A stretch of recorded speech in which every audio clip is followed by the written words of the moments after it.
process were not consistent with the provisions of the Constitution. Otherwise, I want to again express our appreciation to you for publicly expressing your commitment to work with us to have a smooth processing of ministerial nominees.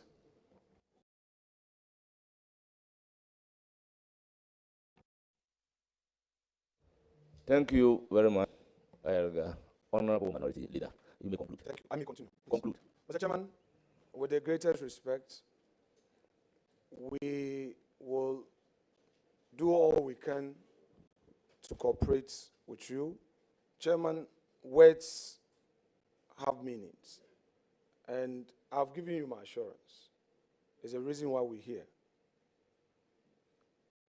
If members would want to make reference to precedents, I have been on this appointment committee where Honorable Harun Idrisu, the then minority leader, spent 20 minutes in reading his opening remarks. It's there on record. Honorable Dr. KCL Atuforsen. Yes, if you don't want me to proceed, let me know. Don't start using the words "you may conclude." With the greatest respect, these interjections must stop. We have had situations where the minority leader, as he then was, Honorable KCL Atuforsen, the then minority chief whip, when my respected deputy was chairing the committee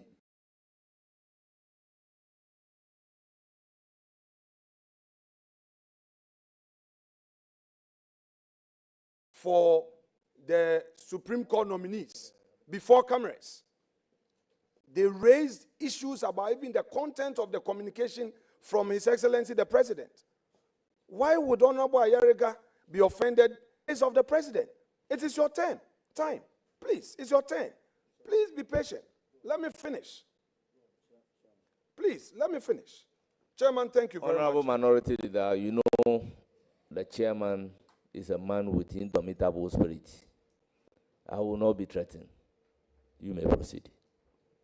Chairman, we cannot threaten you, and you know I won't threaten you, considering our special relationship. Chairman, no, this is important. I will not threaten you. I beg you. I beg you. I beg you. It's very important. Chairman, do I have the floor? Thank you very much. We acknowledge the President's recent call on the Inspector General of Police to investigate election-related deaths recorded in 2020 and 2024, a commendable step towards justice and accountability. However, the President has remained conspicuously silent on the escalating attacks on public and civil servants reportedly perpetrated by loyalists of his party, the NDC. These attacks, ostensibly to protect state assets, have reportedly targeted innocent citizens, including judicial officers, causing significant damage to private and public property. A deafening presidential silence in such troubling moments risks being construed as tacit endorsement of criminality. We make this point well aware of his earlier call for calm when he was president-elect. The concerns raised by the Civil and Local Government Staff Association of Ghana, CLOSA, regarding these attacks cannot be ignored, nor can we overlook the apparent failure of the police to suppress the situation and prosecute offenders. Indeed, the President's 5-member Internal Security Committee has thus far proven either incapable or unwilling to subdue this wave of lawlessness. Let it be clear, these acts of violence are an affront to the rule of law and must be addressed with urgency. Another form of violence that demands immediate and thorough investigation involved the verbal and physical attacks suffered by Electoral Commission officials at the hands of some NDC loyalists, including members of parliament, claiming to protect the ballot. These individuals brazenly obstructed and assaulted election officers who were simply carrying out their lawful duties as returning or presiding officers. Such actions were not only unlawful, but represented a blatant disregard for election-related laws and protocols, undermining the sanctity of our democratic process. Per Section 40 of Representation of the People's Act, there is an unequivocal position in the law. Quote, a person who willfully obstructs or interferes with an election officer in the execution of his duty commits an offense and is liable on conviction to a fine not exceeding 1 million cedis or to imprisonment for a term not exceeding 2 years or both. The disturbing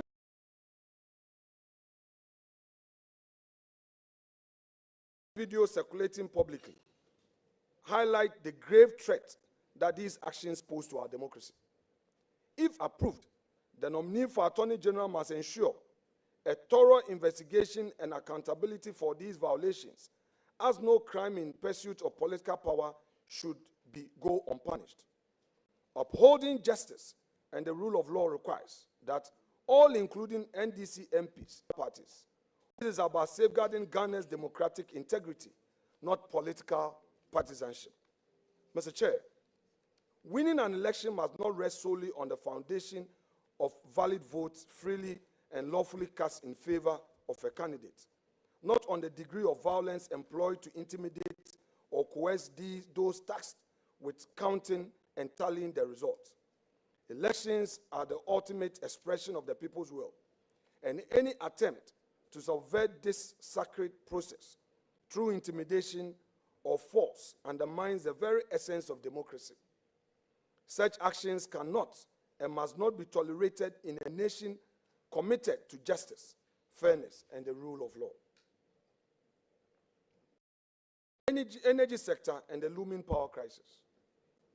Turning to the energy sector, it is deeply concerning to hear that the new administration attempting to shift blame for a so-called looming power crisis onto the previous government.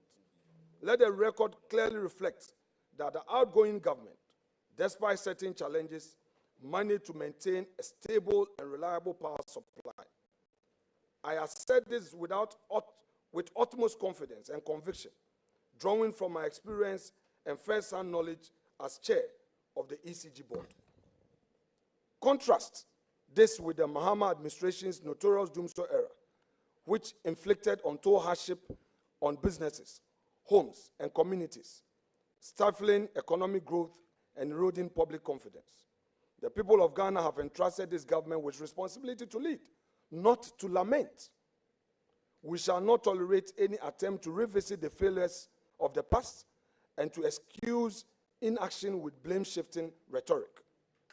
Accordingly, if approved by this House, the minister nominee for energy must return to the People's Chamber with a comprehensive, detailed, and sustainable plan to ensure uninterrupted power supply. What we expect is clear solutions and forward-looking strategies, not a file filled with excuses or blame games. The people of Ghana deserve leadership that prioritizes action over rhetoric, responsibility over deflection, and result over excuses. Another matter requiring urgent attention is the evolving language around campaign promises. The NDC and President Mahama campaigned on a commitment to scrap certain taxes deemed detrimental to the economy. These taxes include the so-called e-levy and the betting tax. Yet we are now hearing what appears to be a shift in tone from scrap to rationalize. Chairman, this is unacceptable. Campaign promises are not conditional. They are commitments that form the foundation of a social contract between leaders and the electorate. To appear to alter that commitment after assuming office is to betray the trust of the people. Let it be known to this House, particularly the minority side, will hold the government accountable to its promises. If the people were promised the abolition of burdensome taxes, that promise must be fulfilled without equivocation or delay. Accordingly, if approved, nominee for finance must be prepared to take decisive and concrete steps to present Parliament with a comprehensive and actionable plan for removal of the said taxes without delay. These measures must be reflected in the President's first budget and economic policy statement to this House, or even before that document is presented. Let it be clear one more time that this House will not entertain any equivocation, delays, or excuses. Promises made to the people must be honored fully and without hesitation.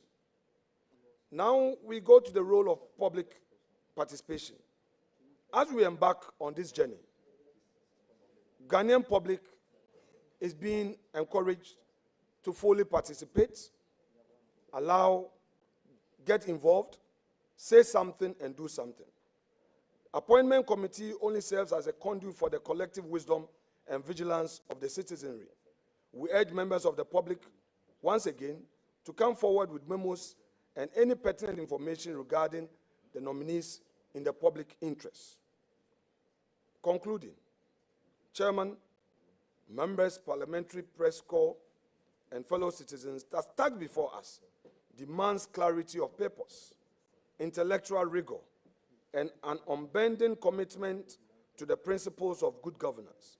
And as we begin this vetting process, let us remember that we do not, as representatives of the political parties, but as custodians of the public trust.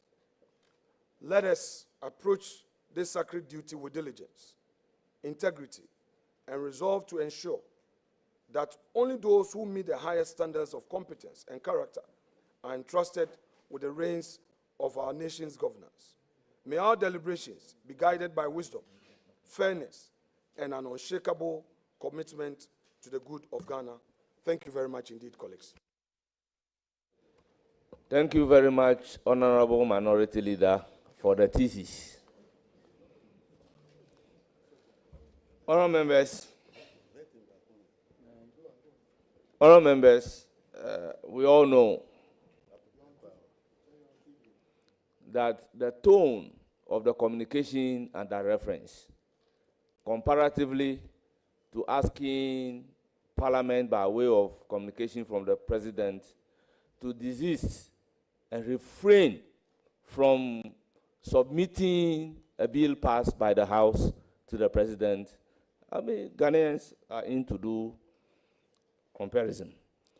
Honorable members, it is stated in the case of Boy Fuel versus NTAC that in all these matters, it is the substance that matters, not the form. May I have the pleasure to invite the nominee to take his seat?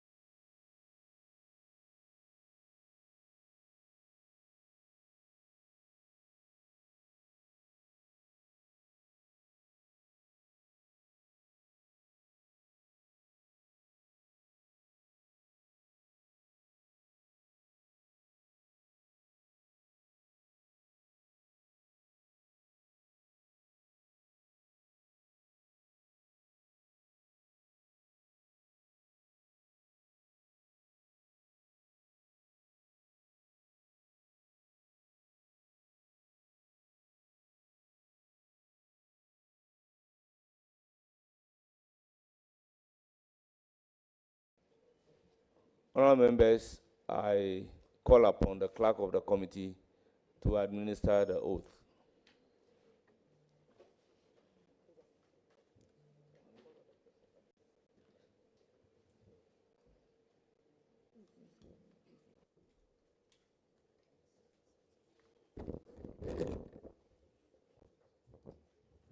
I hereby administer the oath to the nominee. I, Cassiel Atoba Forsen, Swear by the Almighty God swear by the Almighty God that the evidence I shall give before this committee that the evidence I shall give before this committee touching the matter in issue shall be the truth, the whole truth, the whole truth, and nothing but the truth. and nothing but the truth. So help me God. So help me God.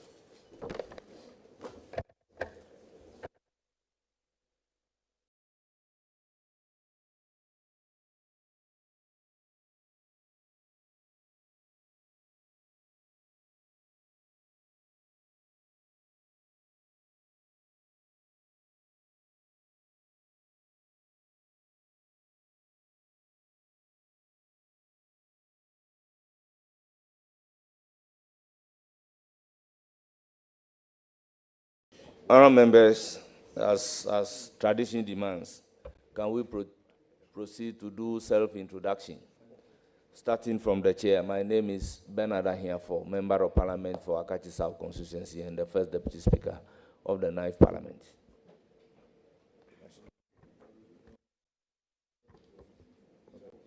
Honorable Emmanuel Makufibwa, Elembele. Mahama Ayaruga, Boku Central. Mahama Shaibu, Daboya Mankarabo. Agnes Namomulate, Kroa. Comfort, do you could you, Ada? Gideon Boako, I represent the people of the Tana North constituency. Mahamang Tia Abdul Kabir, Wale constituency. Koko Asante, Etiwa West constituency. Cheneboa Kodia Foko, Manson Kwanta constituency. Isaac Adongo, Bogatanga Central. John Darko, Swami. Dr. Steve Namwa, Nishiaso constituency in the Ashanti region. Lawrence Sergeant Sam, Himalaya Wardenshire. Michael Edu, Oferu Group constituency. Samuel Kwekapem North constituency. Charles Forson, Tama Central. Andrew Dachuite, Solatona Calvary. Titus Bayo, Lambuse constituency. Jerry Ahmed Shaib, Wejak Bawi. Al Hassan Kobragansa, Esikmodo Bimbrakwa constituency. Thomas Ampimnyako, Eso Jaman. Richard Achampon, Bia East. Al Hassan Omar, Zabzugu. Patrick Yabuamo, Kankri Central. Kwame Abuja, MP for Adaklu. Patricia Apieje, MP for Asqua. Alexander Kwamena Afenyo Markin, MP for Efutu. Honourable members, we have 11-member committee with 4 coming from the subject matter committees, and the rest are friends to the committee. Honourable members, may I ask the nominee to, you want the premier? Chairman, thank you. Just to make this point to the nominee, Dr. Forson, the practice of the House has always been that our leaders, because of the peculiar role they play, are treated in a certain way at vetting. Because you are going to hold the public press, and you are going to be the most important person in this government, the face of all that has to be achieved in terms of fiscal policy, governance, spending, etc. Please bear with your colleagues for some specific matters of policy. I just want to assure you that this right of yours has not been waived, and I would want you to be assured over and over again that that is what all leaders since 1997 have gone through. I watched the vetting of G.H. Mensah. I watched that of Alban Kingsford-Smana Babin. I watched that of Honorable Meche Mensah Bonsu. I watched that of Honorable Harun Idrisu, Honorable Benjamin Kumbo. So yours will not be an exception, as in you being denying that. But there are some policy issues that the Ghanaian public will know because of the portfolio you are going to occupy. So please indulge us. Thank you very much, sir. Thank you, Mr. Chairman. Thank you very much. May we proceed?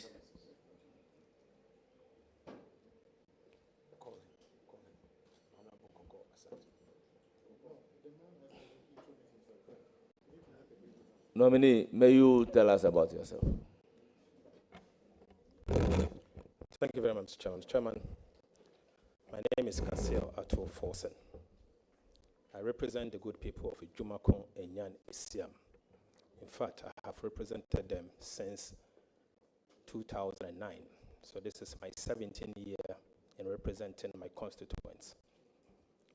I'm a third born from a family of my mother's side of 7. I have a wife, I have 4 children. I'm currently the leader of the majority side of NDC, majority side of Parliament. I'm also serving as the leader of government business as we speak. I have served in the past at the Finance Committee, of which I served 6 years as the ranking member of the Finance Committee.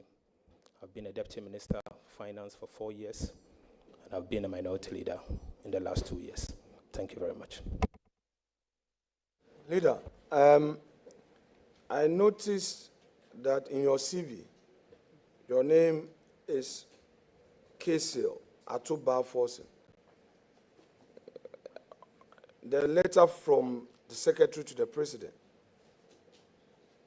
which letter I interrogated, also has the same. But when you introduced yourself, you said you are Atuba Forsen. Have you abandoned the Kasil? Maybe I didn't hear. So, Honorable Member, my name is not Kasil. My name is Kasil. Okay, very well. And I can't abandon my first name. Kasil. Kasil. Kasil. Forsen. Good. Thank you. I've been saying Kasil. So Kasil.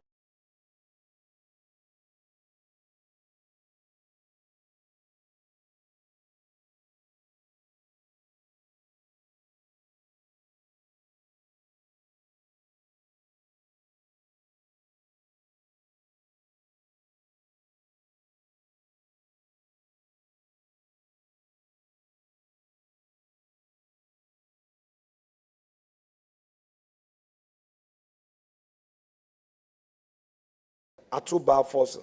Very well, great. Thank you.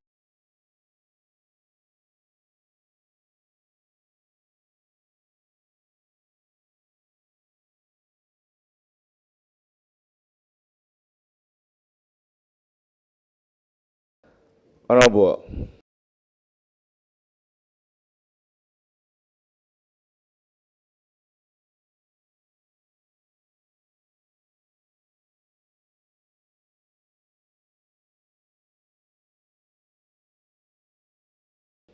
Thank you. Congratulations, Honorable. Because some of the interjections will not be helpful. For example, the Honorable Afenyon Makin, when he was introducing himself, mentioned his full name without the new addition he has brought on the floor or signing. We are not, nobody jumped to ask whether he has abandoned that name. So frankly, well, whatever it is, you should have added it. It's officially added. So the point I'm making is that, please, if you want to make interjections, please, leave certain things that you know are not necessary. Chairman.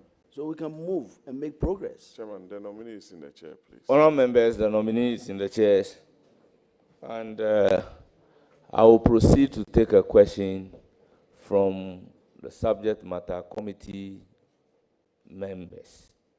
I am guided by the minority leader and the ranking member that the first person to start questioning is Koko Asante. By the rules, you have to ask 3 questions. And supplementary question will be subject to the discretion of the chair. Thank you, Mr. Chairman. Honorable nominee, congratulations. Thank you. I know you mean very well for the country, Ghanaians. You've been a deputy minister, so I know you come with a lot of experience. But honorable nominee, I'd like to just indicate that your answers here carry a lot of weight. The investor community, both local and international, are watching and listening to every statement that you make here today. So I know that you'll be mindful. Of course, there's no pressure. My first question, Mr. Chairman. Well, honorable members, when you are asked to ask question, proceed to ask the question and let's limit the commentaries. Thank you, Mr. Chairman, Chairman. wait. I just wanted to congratulate. Wait. Please put off your mic. Chairman, with the greatest respect. Chairman, it's not just a guide. The member is a new member. We have all practiced at the bar. We know what some of these things do to a person on his or her feet. I beg of you one more time. We are here to cooperate with you. Let's be tolerant. You've been in the minority before. You know what it is. Because this vetting, although it is majority-minority, you know that the work itself is being done by the minority. So please allow members to flow. I beg of you. I want us to have a very decent engagement and be stable in all we're doing. I'm begging you. Honorable Patrick Bowman. Chairman, thank you very much. I think the finance minister's position, like Honorable Koko rightly said, is very, very important. We know what the leader is made of. But sometimes some foundations ought to be laid to guide the nominee in his answers. Because she said the investor community, both locally and internationally, will be watching and listening. And these are very important partners in our growth program. So if she's going to ask a question that the investor community will be interested in, please, she ought to be given the opportunity to lay some foundation to the question. It doesn't hurt anybody. Thank you. Honorable Abuja. Chairman, I just want to appeal to all colleagues, especially the respected minority leader. I've been around this table and I saw when Honorable Ato Forson was the ranking and Honorable Joe Wise was the chair. What I saw was I didn't see Honorable Ato Forson trying to be co-chair. At the moment, so far, people watching might think you are a co-chair. So I'm just appealing to you. Your role in this is very important, without a doubt. It's very important. So for the viewing public, we'll just plead that the two of you should manage such that the interaction between the two of you does not appear as if there's a struggle for power. So I don't have much to say that. We have started well, but if possible, let there be one chair which we all defer to, and then we can make progress. So we good. Thank you, Mr. Chairman. Honourable members, we had a preliminary meeting, and we agreed on the roadmap. Therefore, I will not be happy where the committee will resume work and will be denigrating. So, honourable members, ask a question. Please, proceed to ask your question. Thank you, Mr. Chairman. Chairman, as I've taken, I notified you. Chairman, the ranking cannot interject anytime you speak. It's completely out of order. You cannot interject anytime the chairman speaks. You are not the chairman of this committee. Chairman, thank you very much. I tapped you for your leave, and I didn't just get up to make an input. Chairman, also with the greatest respect to you, in all humility, please, this situation where you are more or less directing the member, please, I would not co-chair with you. I know my position. I'm the ranking. I'm pleading with you too. You and I are practitioners, and we know what some of these comments mean. So please allow the member to put her thought together. She's a new member, her first time in this exercise. She is a woman. Let us allow her to build her confidence. Let us allow her to flow. Let us allow her to lay the necessary foundation upon which the question will be mounted, so that the people watching and listening would appreciate, so that the member, the nominee himself, will also appreciate the question. So I am pleading with you. I would not co-chair with you. I have cooperated with you thus far. I will not stand in your way. We are in this together. But please tolerate the views we express, and we'll do so in utmost respect to you. Please. Thank you very much. Please proceed to ask your question. Thank you, Mr. Chairman. Honorable nominee, you're on record, I believe on January 9th, it was reported by Reuters, that you're going to request additional financing from the IMF. What proposal do you intend to present to the IMF?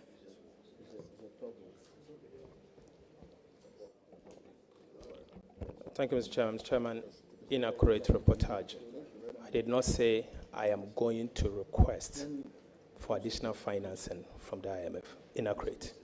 What I said was we could request for additional finances if the need arises. Thank you. Thank you very much. Next question.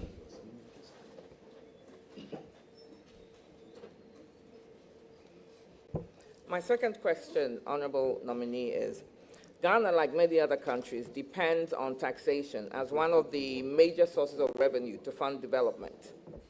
As a matter of fact, one of the conditions of the IMF, the current arrangement with the IMF, is to enhance local revenue mobilization. The NDC party promised Ghanaians to scrap a number of taxes. So how do you intend, if you're given the nod as the Minister of Finance, to bridge the revenue gap?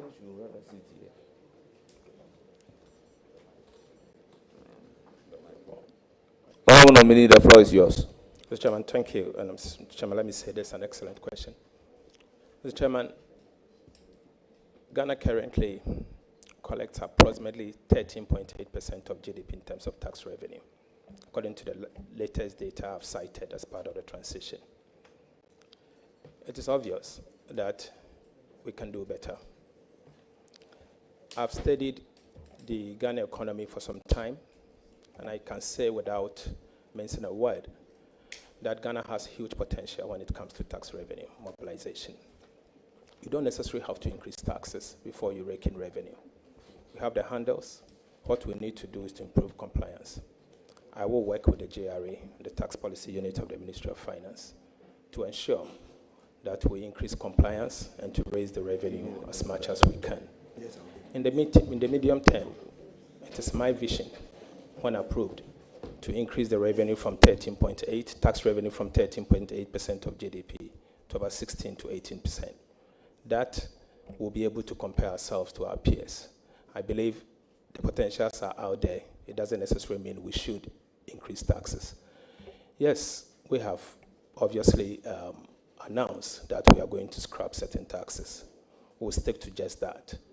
But it doesn't also mean that we don't care about the revenue. We care about the revenue. And we will have to do more on revenue. But it doesn't necessarily mean we should increase taxes. Some of the taxes out there are not bringing in the revenue that it should. For example, the betting tax is bringing in less than 50 million Ghana cedis a year. It's a nuisance tax. Scrapping 50 million Ghana cedis will not mean anything in a way that will affect the economy if you are to adjust, particularly from the expenditure side. I mean, the noise with the betting tax and all does not comprehend the imposition of such a tax. And so I believe that scrapping such a tax will not necessarily affect the forward march of the Ghanaian economy. Thank you. Thank you very much. Your last question. Thank you, Mr. Chairman. Historically, there have been a lot of macroeconomic policy focus on inflation and exchange rates. Yet the AGI and others in the private sector still complain of high interest rates affecting their businesses. So what are you going to do, given a nod, differently? What are you going to do differently to ensure that our macroeconomic policies are more effective in lowering interest rates for the private sector? Thank you. Thank you. I think government has a key role to play in this, particularly the fiscal authorities. I say this because if the country is actively in the market, borrowing every week, I mean, if you look at the T-bill market today, every single week we roll over 111 billion Ghana cedis. And if you were to roll over 111 billion Ghana cedis week in, week out, the exchange rate, the interest rate will certainly go up. And you should also understand that interest rate sometimes is a function of inflation. And that is why, personally, I believe there is the need for us to immediately work to bring inflation down. And then also work in such a way that we can stabilize inflation, stabilize the exchange rate, and create jobs. Until we do such a thing, certainly the concerns you've raised will still be there. And there's a lot of work we have to do. It starts from the fiscal authorities. We need to cut expenditure. The time is now. We have to cut the waste. And if you cut the waste, certainly you'll be able to, you will not be able to, you will certainly go to the market in a careful way that you will not be borrowing as much as you are borrowing today. And that in itself, you won't crowd out the private sector and you will be bringing down the inflation in a way that interest rate will come down. Thank you. Thank you very much. Minority Leader, the ranking member, has one follow-up question. Thank you. Chairman, thank you very much. Leader, you said in a response to our respected colleague's question about tax revenue that as a nation, we don't need to necessarily raise revenue through taxes. I mean, that's then clarified so that I can lay the proper foundation, please. Mr. Chairman, I did not say that. I just want you to clarify the point then. I said we do not necessarily have to raise tax revenue by increasing the tax rate. It doesn't mean the same. So how do you juxtapose that within the context of your previous position in respect of incentives to the private sector? We've had a private sector policy by the previous government where the whole intent was to free the space for the private sector so that they can invest more, so that they can employ more. You held a position strongly against that incentive, that taxes be necessarily imposed on raw materials that are imported for manufacturing purposes in the country, on equipment that are imported for manufacturing in the country, and all others. How do you juxtapose that? Mr. Chairman, my position. Honorable nominee, before you come in. Honorable Mama Yarga is on point of order. Mr. Speaker, Mr. Chairman, the nominee did not say that taxes should not be imposed on raw materials. The issue was whether or not taxes already imposed should be received or exempted by this House. So let's communicate accurately. Thank you very much, Honorable Ayarga. The nominee is capable of answering the question, so proceed to answer the question. Thank you, Mr. Chairman. Mr. Chairman, my position on tax exemptions are well known. I do not intend to hide from that, and I won't hide from that.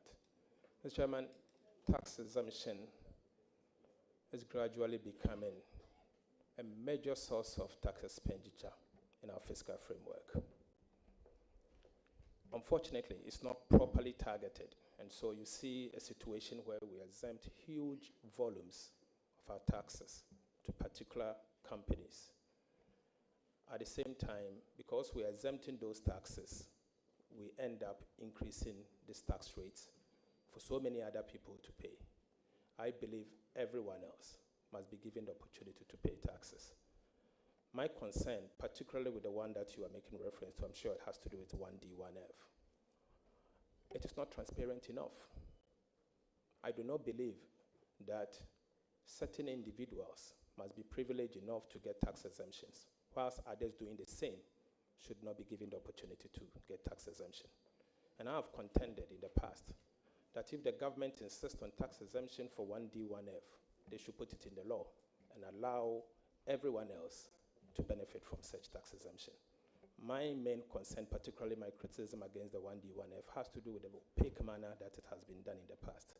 And I still stand by that. If the government, or if this current government still believes that tax exemption 1D, 1F is irrelevant, then obviously my suggestion is put it in the law. Let everyone benefit from it, but don't pick and choose and decide who should benefit from such a tax exemption. I think it's wrong, and taxation must be fair. Thank you. Thank you very much. Your last follow-up question. Chairman, thank you. Leader, I'm making this point as a result of what you just said. Yes, you complain of the lack of transparency.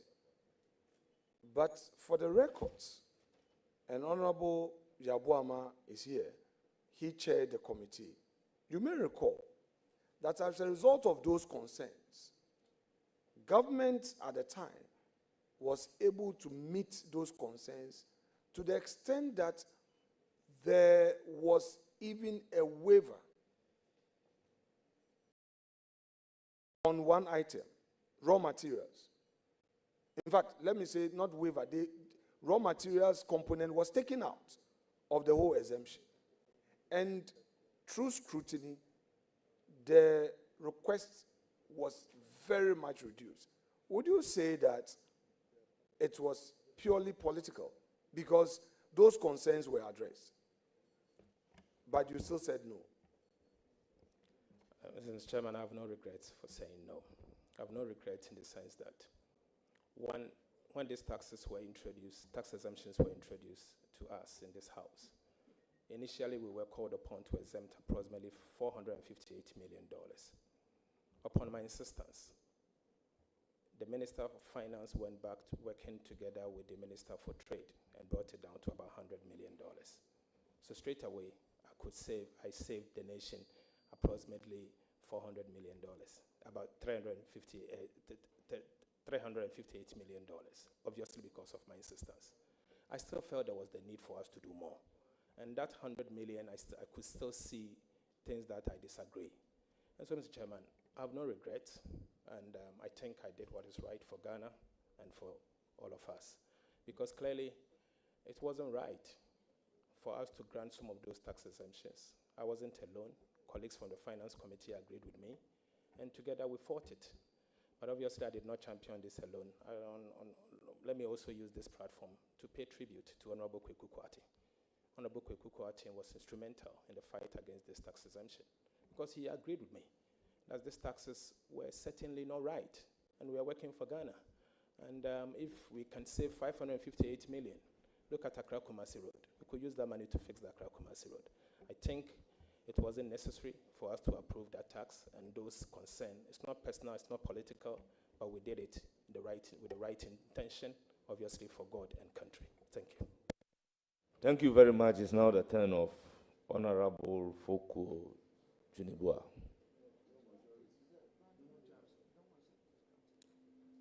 Thank you, Mr. Chair.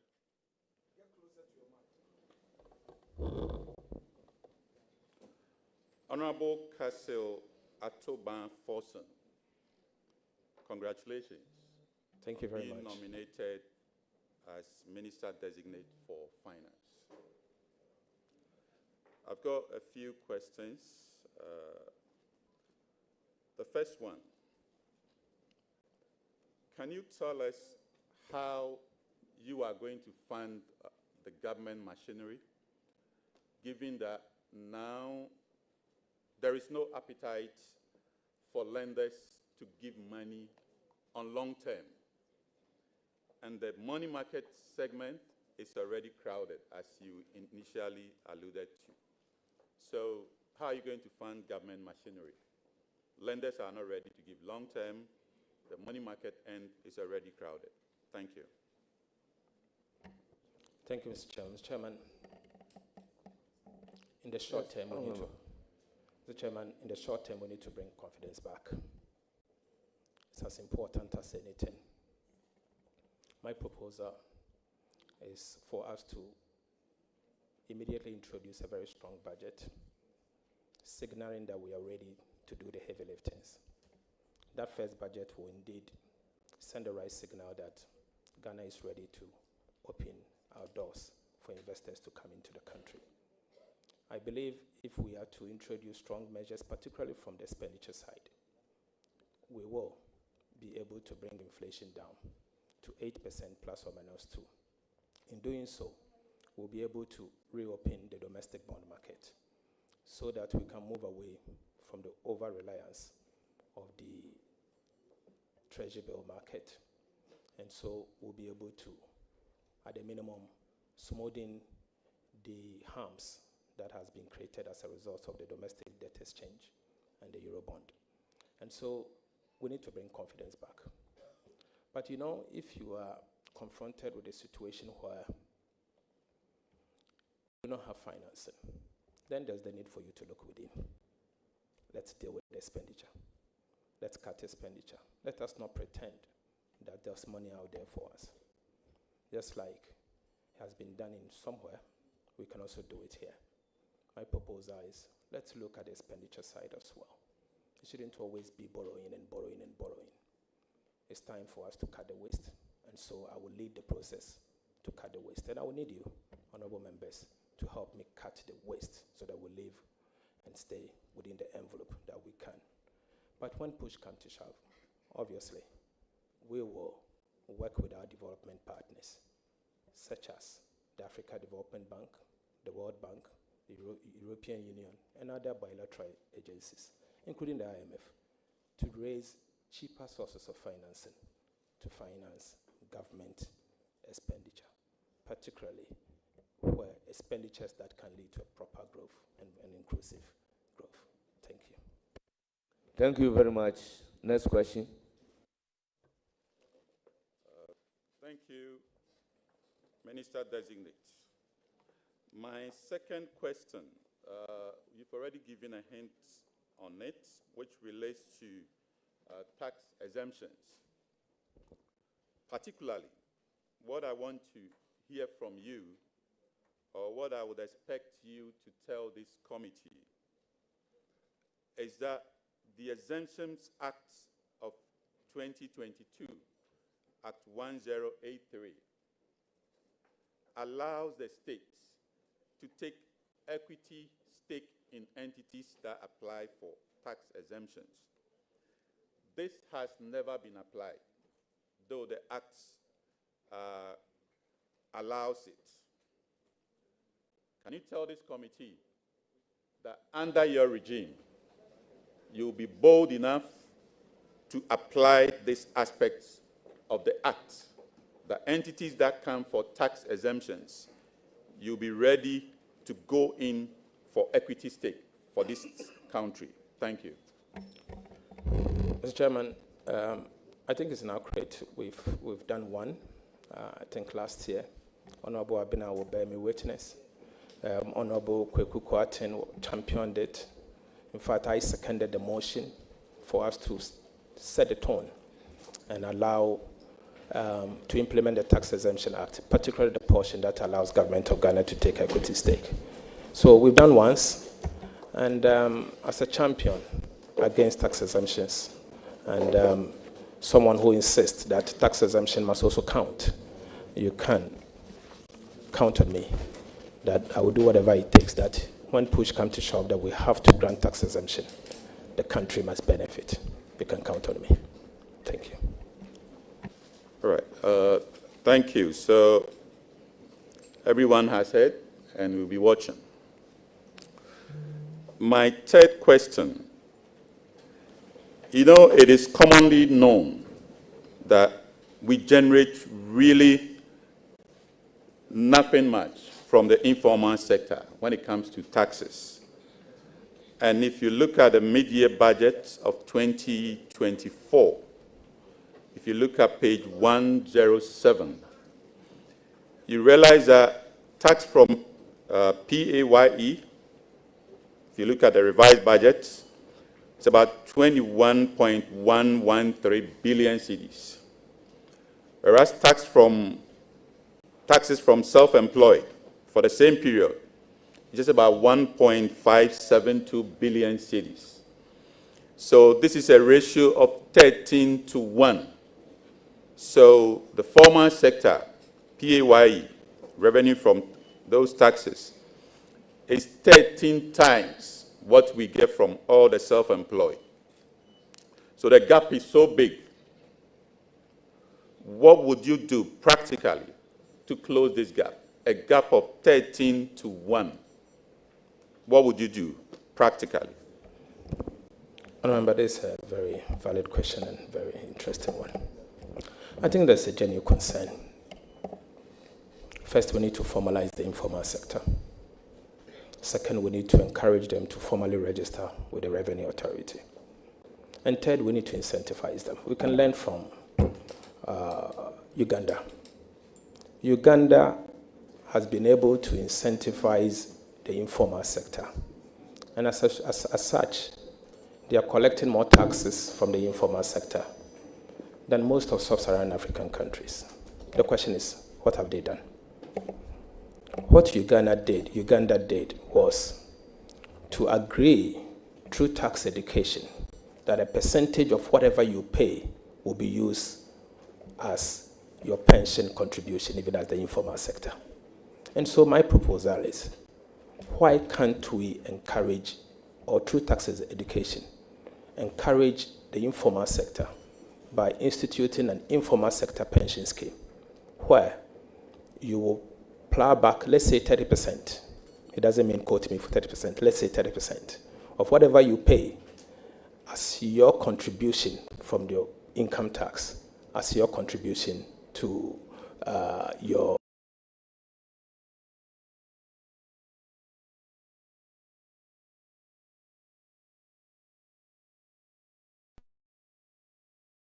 to formalize the informal sector and to incentivize them to pay.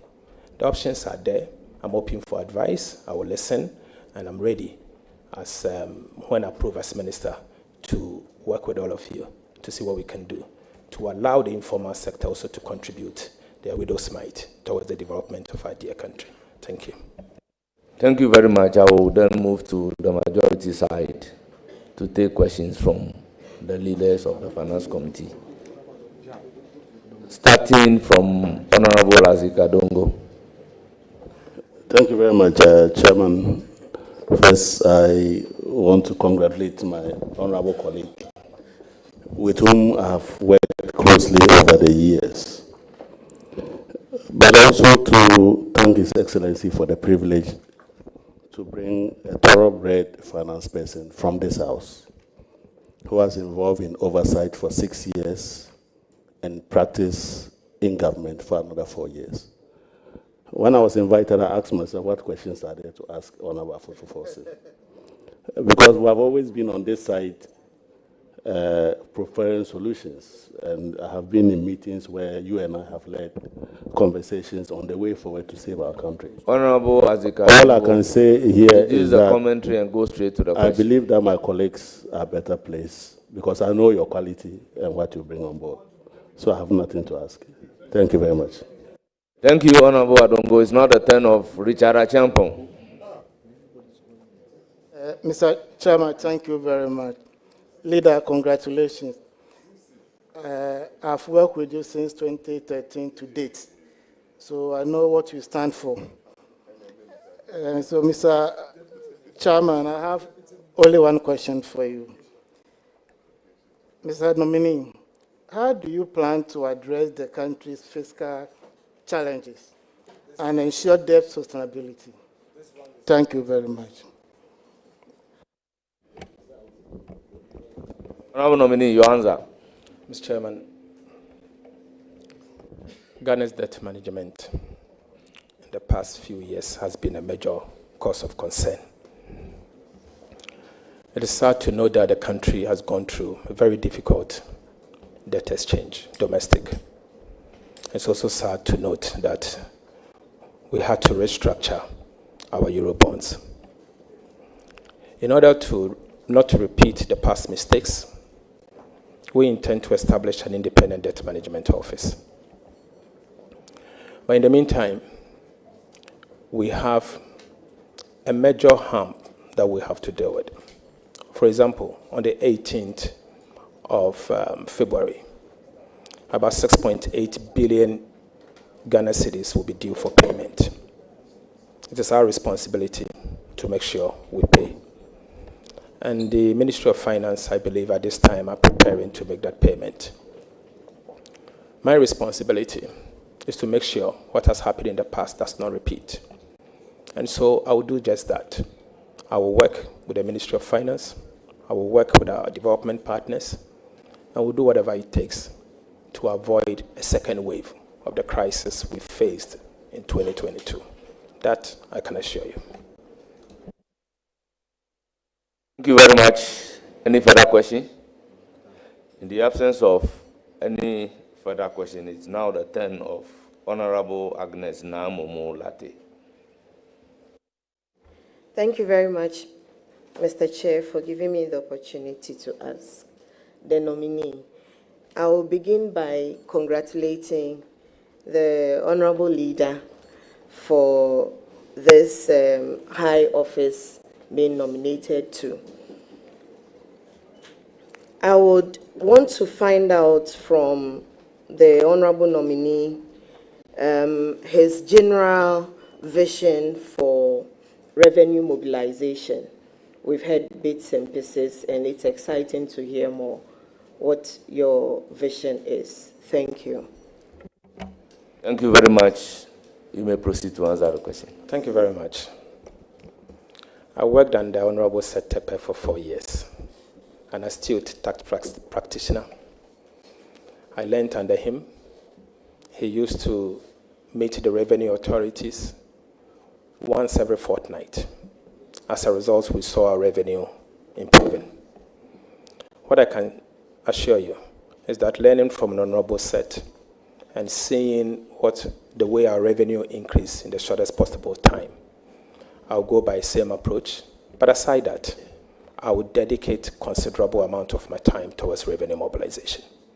Ministers of Finance often have not paid enough attention to revenue mobilization. I think we should not allow GRA alone to mobilize the revenue. The Ministers of Finance will have a role to play, and I'll play such a role.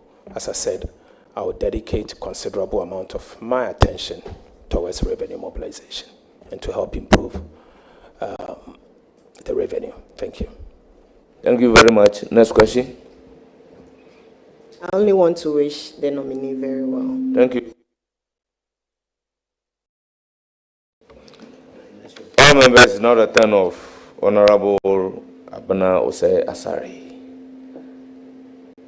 to pose a question to the nominee.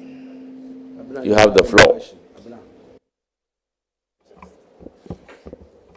Thank you very much. I see you are smiling because I've been in your shoes before.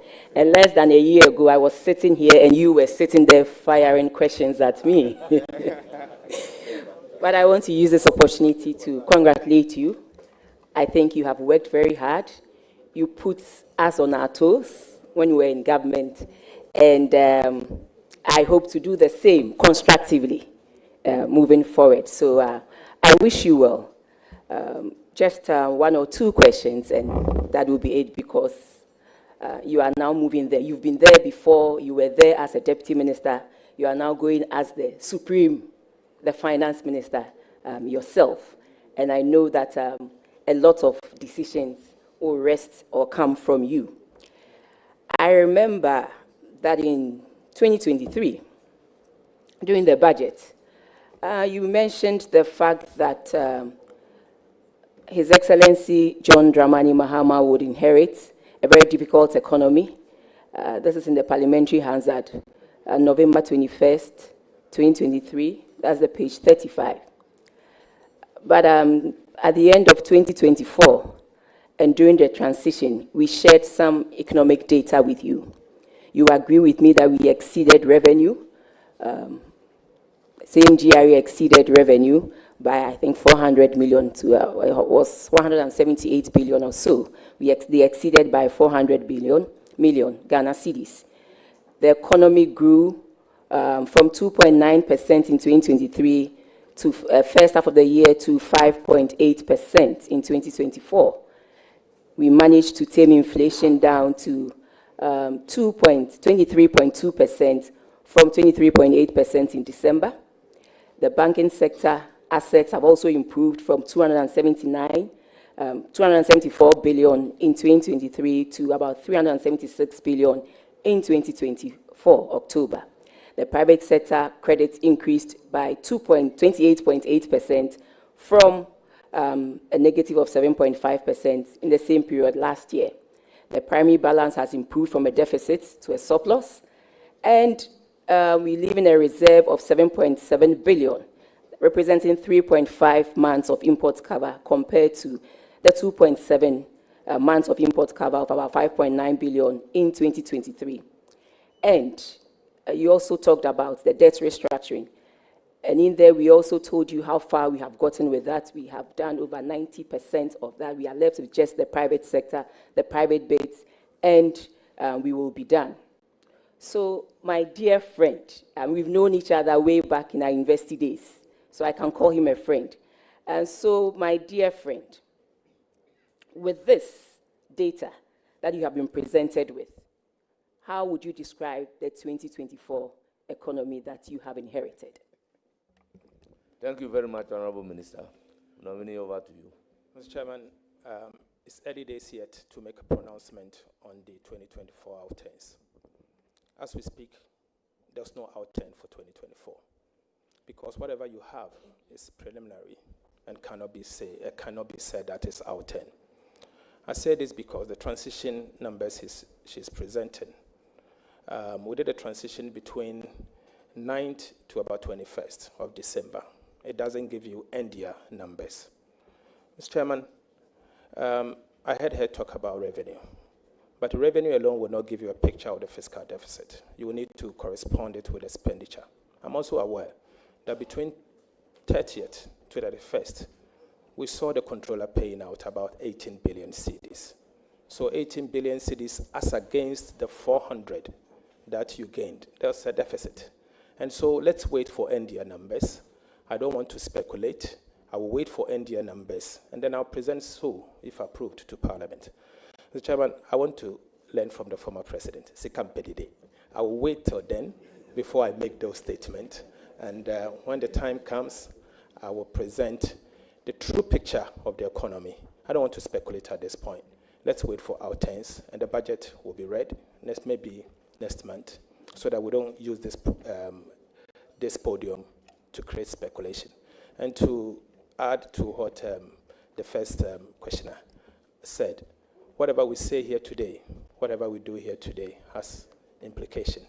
And it's very sensitive to the market, and so let's be careful not to speculate. I don't want to be pushed to speculate. So Honorable Nominee, you know the rules. What is the meaning of Sikam Pedide? Mr. Chairman, the former president spoke in French and Cree. I don't understand. I'll wait for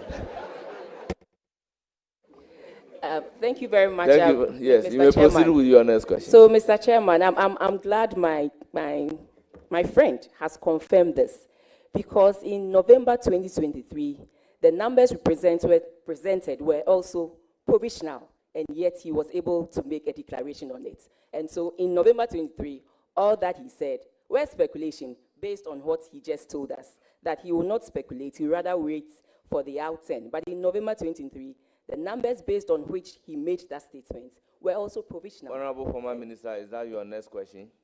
Can I land, Your Excellency?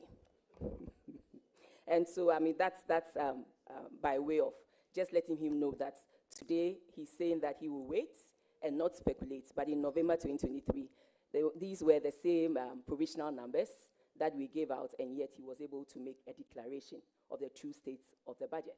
Thank you, my brother. Okay, I move to my second question. And my second question is about resetting Ghana. That's you, yes. Resetting Ghana, and you are in the highest chair to push this agenda. There's a saying that once you first fix your macroeconomy, all other things will fall through. But in your own manifesto, you're saying that you want to shift from over-concentration on the macroeconomy and then prioritize microeconomy. Looking at the current macroeconomic situation, can you say, as you suggested, that it is going to remain the same, that we have fixed the macro such that you can start, you can start quickly with your macroeconomy agenda that you gave out in your manifesto? I just want you to share with us what you think you will do to hit the ground running, as you said in your manifesto, moving away from the macroeconomy because you think we have fixed that for you, and then you want to ride on the back of that to continue with your macroeconomy, as you stated in the manifesto. Thank you very much. You may macro proceed is to answer. fixed. Mr. Chairman, I want to leave this with us. Ghana is not out of the woods yet. In fact, we are still in the woods. And there's a lot more work we have to do, as long as the macro is concerned. But it's important for us to understand that you don't only grow the economy from the macro, you grow the economy also from the micro. You don't necessarily create jobs only from the macro, you create jobs from the micro. You don't stabilize the city only from the micro, you stabilize the city also from the micro. Mr. Chairman, it is obvious that in the last many years, Ghana has overly concentrated on the macroeconomy. I think we need to get back to basics. If you want to fix the city and you fail to deal with the structural challenges you face as a country, you will firefight. In the end, it will be short-term. We need to deal with it. Yes, you can use the macro to deal with the short-term challenges. But what about the micro? Now your oil revenue is dwindling by 30%, in fact 37%. And you want cities. You have hydrocarbon asset setting, becoming stranded. What are you doing at the micro side to make sure you can pump in the revenue, bring the oil out, and then get enough revenue to support the economy? What are you doing? You have a cocoa industry that is collapsing, moving from 968,000 metric tons per annum to less than 500,000. What are you doing? These are micro issues that we have to deal with. And I believe that ministers of finance should not only be at the ministry just to pay people.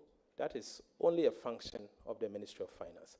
But ministers of finance must and will have to also pay attention to the economic development mandate of the ministry. So I can assure you, what we said in our manifesto, we stand by it. We will have to do something different. And when approved, with your help, I would dedicate once again a considerable amount of my attention towards the development of the microeconomy, the rest sectors of our economy, to help create jobs and stabilize our currency. Thank you. Thank you very much. Before your next question, Honorable Boa has a follow-up question. You are done. Okay. Chairman, thank you. I think the question brought you to the cedi's stability. And you know the cedi has depreciated by over 30%, and it's really a matter of great concern. Can you outline some of the steps you take to stabilize the cedi? Thank you, Mr. Chairman. Mr. Chairman, Bank of Ghana alone cannot anchor the Ghana city.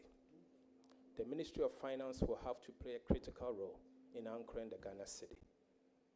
Mr. Chairman, in the shortest possible time, it is our responsibility to make sure we reduce inflation to 8% plus or minus 2, the target band, in the shortest possible time. Inflation, 8% plus or minus 2. And we'll do that through a careful but strong front-loaded fiscal consolidation agenda, expenditure-based, let me put it this way. And when we're able to do that, it will help the central bank, the monetary authorities, to be able to save reserves and be able to protect the city or come in to intervene when the need arises. But let me also say that all said and done, that is the short-term measure.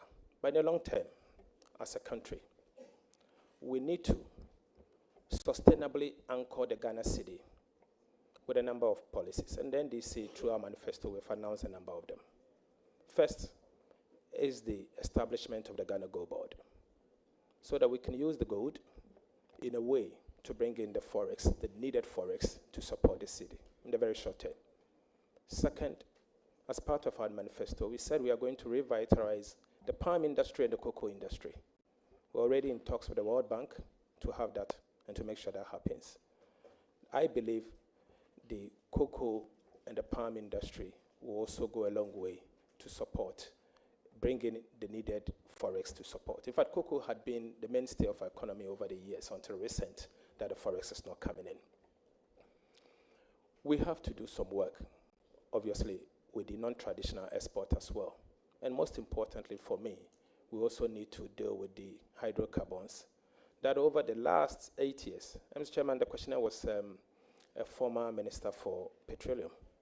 You agree with me that in the last 8 years, we've not been able to bring on stream any additional oil field. That is a major concern. It's not that we don't have the oil is there. It's not that we cannot get additional forex to support. But we need to be quick. And these are things that the Ministry of Finance will have to play a very critical role. So we will sustainably anchor the city by ensuring that these major policies are introduced in the shortest possible time to ensure that we can have a stable city. And that's my priority. As I've said, and I've said it so many times, my priority is stable city, low prices, and indeed job creation. That is a priority, and I'll work to make sure that happens. Thank you. Now, Honorable, your last question. Thank you very much, Mr. Chairman. Mr. Chairman, I heard my brother say that they are going to, according to their manifesto, there's going to be a gold board being set up. And we also know that Bank of Ghana is also having this gold reserve program. So is it a new name for an existing program, or Bank of Ghana would have to halt the current gold reserve program to enable you implement the initiatives in your manifesto? This is just by the way. But my last question is this, my brother. You mentioned that you're going to work very well to improve our revenue measures and increase revenue from the 13.8% or tax to GDP to 16%. I just want to let you know by way of information that there's a revenue strategy policy of the ministry that in the medium term revenue strategy policy, that in the medium term, we're going to take Ghana from the current position where we are to about 20%. And I hope that you find time to look at it, and where you need to tweak it a bit, tweak it and make sure it is implemented for all of us to achieve this target that we have set for ourselves, because at the end of the day, it is the revenues that will accrue to Ghana to enable us to what is expected of us. You also mentioned that you're going to cut the waste. But you know, in the public sector, expenditure composes of, that is my question I'm asking, expenditure composes of compensation, goods and services, and capital expenditure. So when you say you're going to cut the waste, you're going to cut the waste, I'm afraid this is what we have. And unless you want to say you want to rationalize expenditure, but if you say you're going to cut the waste, this is the component of it. Meanwhile, in your manifesto, you also mentioned that you are going to roll out this big expenditure and ticket Honorable items. member, you are answering question. You are not asking question. You are making I statements. am laying the preamble to answer. and The to ask my preamble question, cannot be a thesis. because you will need that. Respectfully, Mr. Chairman, what I'm saying is that in your manifesto, you mentioned some big expenditure items. That one, you're going to roll out the 10 billion big push policy for strategic infrastructure, which is on page 24 of your manifesto. You also mentioned that you're going to implement an economic transformation agenda, which is also on page 24 of your manifesto.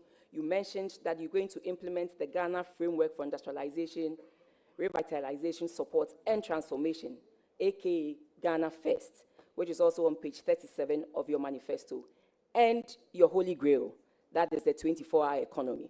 So with your position of cutting waste and this huge expenditure ticket items in your manifesto, how do we reconcile the two? Thank you. Mr. Chairman, thank you. Mr. Chairman, as for the waste, we'll cut it. And it has to be cut. It has to be cut in such a way that you will not hurt growth and you will not hurt the vulnerable. But we will cut it. Mr. Chairman, I've been in this house for years, 16 years. During this period, I've learned a lot. I learned under Minister Tekpe. I've served on the Finance Committee for 12 years. I've been a ranking member for 6 years. I've been a minority leader for 2 years. Now I'm the majority leader. No one can convince me that our budget does not have waste. We need to cut them. We need to come together, identify them, and cut it. Mr. Chairman, the question is, the waste benefit only a select few, and then its unintended consequences affect all of us as a nation. It ends up breeding fiscal indiscipline, high budget deficit, financing, and in the end, we've seen the outcome. Haircuts. That's the outcome. But let me say that going forward, I will work with your good selves in an open manner, so that together we can work to save our country. Yes, the Honorable Abena made a point that their medium-term revenue strategy is to increase the revenue from its current level to 20%.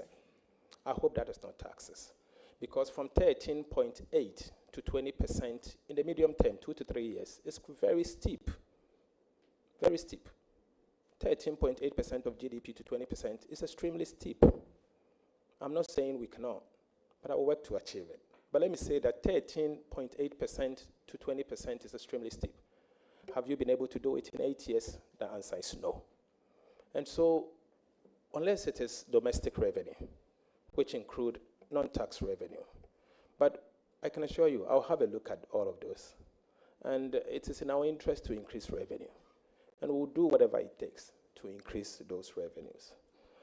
Some of the things we will do from the expenditure side is the establishment of an independent value for money office, so that Parliament, working with us, will be able to set up a ceiling of government contracts that must go through independent value for money analysis that will be owned by the state. I think that must be done, and it will be the beginning of cutting the waste. And Honorable Abena, I recognize that you've served at the Ministry of Finance for 8 good years. During this period, I know you worked on expenditure, you worked on revenue. So we'll tap into your wisdom. Help us identify some of the waste you may know about so that we can cut them appropriately. Thank you. Thank you very much. It's now the turn of Honorable Mahama Shaibu. Good morning. Thank you very much, Chairman. And good morning, Honorable Nominee, for a well-deserved nomination. My question has to do with investment, the motivation that you have to give to investor confidence. Over the years, we saw major players in our business industry getting out of the country. Now, in a few weeks, however, I've seen some increase in the money market. you have alluded to it here. The available data indicates that the last window of the government treasury bill was oversubscribed by over 2 billion. Can you tell us what plans and measures you have to boost investor confidence? Thank you. Mr. Chairman, from our conversation, particularly with the private sector, a lot of things came out. Distorted VAT regime, the need for us to simplify our taxes, an unfriendly working environment. I believe we need to listen once again to the investing community and the private sector. And in doing so, we'll work with them to come out with a blueprint that will encourage the private sector to boom. From the bond side, I don't know if you meant by the money market side, the bond side. We need to immediately improve our credit rating faster. How do you improve the credit rating? Your fiscal will play a role, and signaling to them that you are ready to do things differently. I've signaled already that we will undergo an expenditure base, strong, front-loaded fiscal consolidation in the shortest possible time, so that together we can send a strong signal to the market, particularly when inflation is reduced. Today, it is very difficult for us to go back to the bond market. But for us to go back there, domestic bond market, I mean, for us to go back there, there are a few things we need to get it right. Your credit rating and inflation. Inflation today is 23.8, the highest in the last 8 months. And you can see that inflation is inching up. It's inching up by the day. Why has inflation become so stubborn? And I think it's a question we need to ask.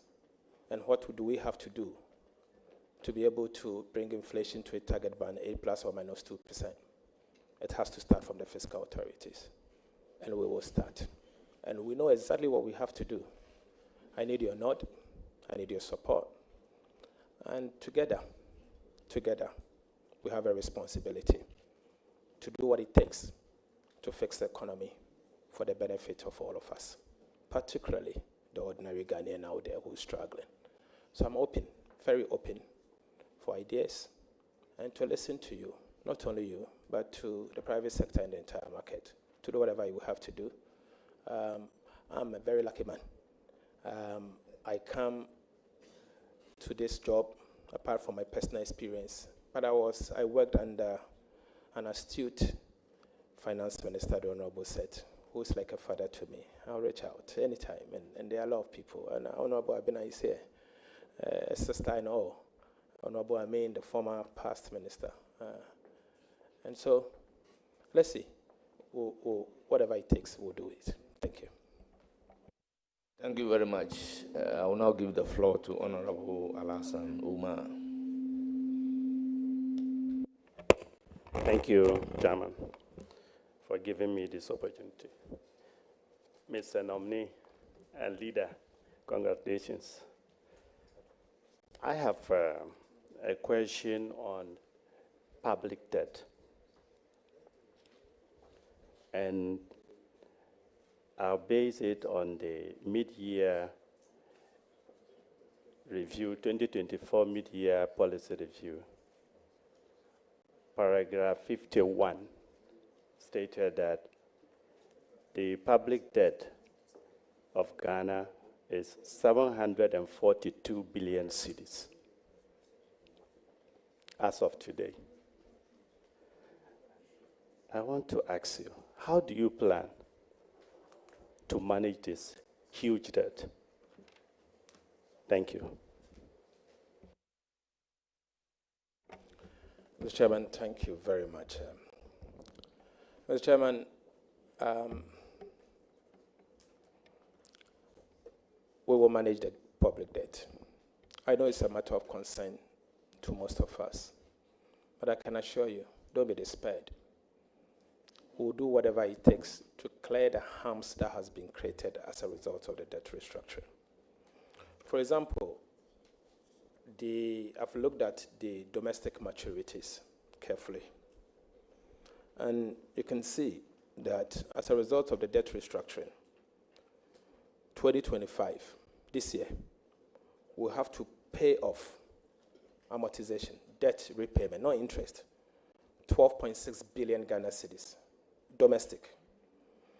2026, you have to repay another 15.7 billion Ghana cedis.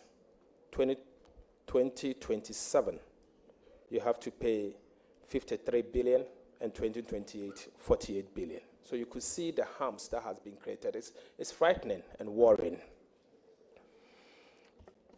You have similar harms that has been created at the Eurobond side.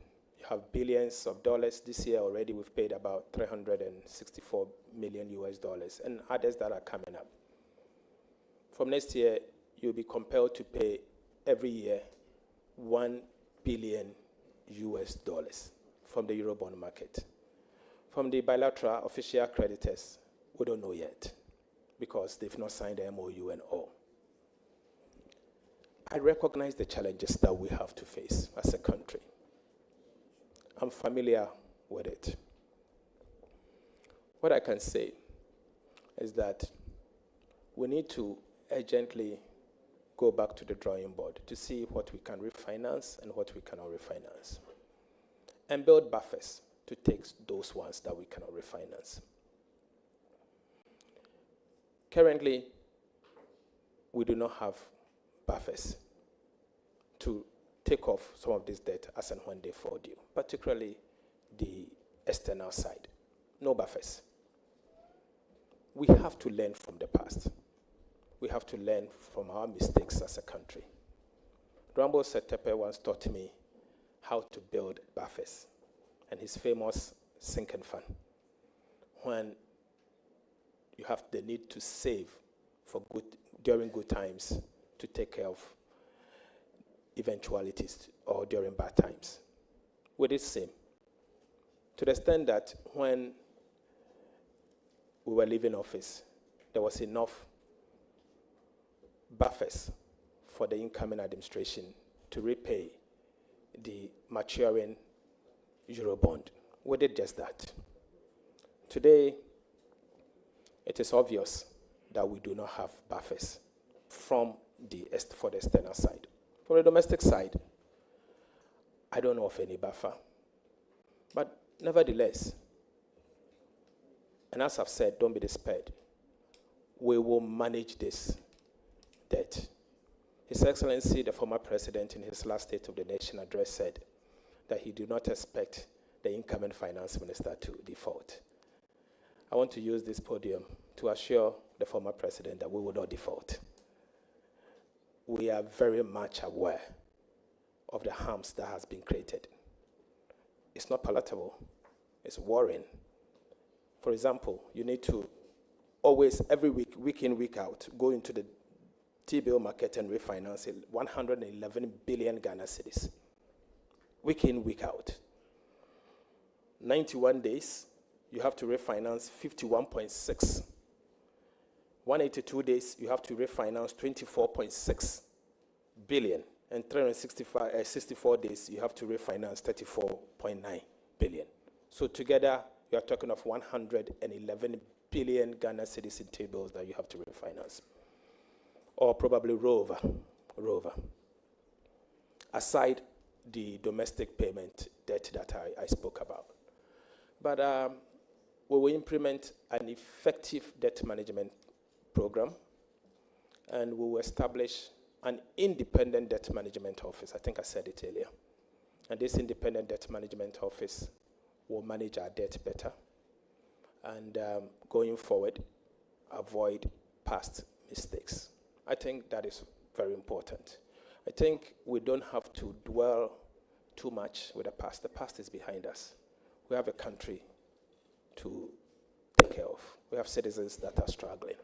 And so we'll focus on the way forward and forward march of our people and do what is right. But be assured, we'll manage the debt better. Thank you very much. Any more questions from Boma?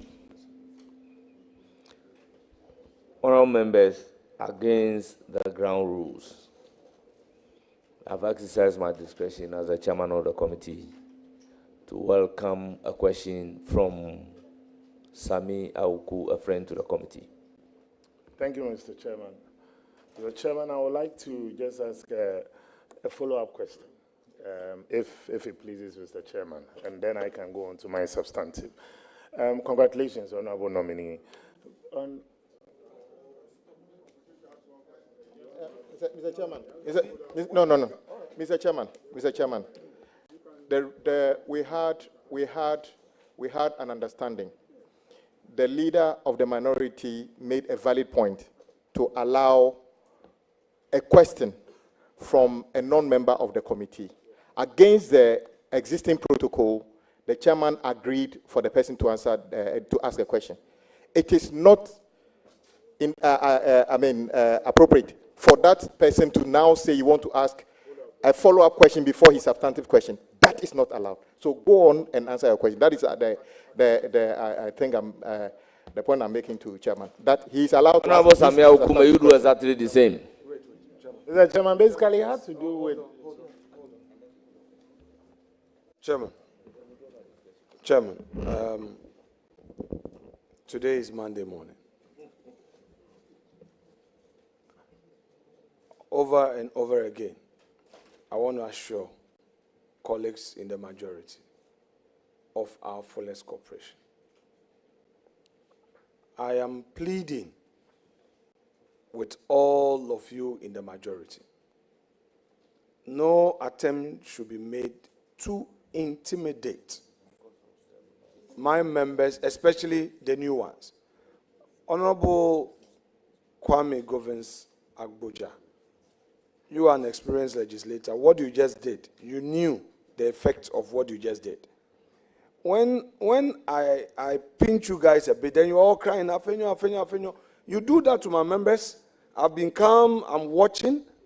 You try to take the power from the chair, and then when I'm reacting, you say, I'm being like a co-chair. Don't let us go there. We have started a good morning. Tolerate us enough. Be patient.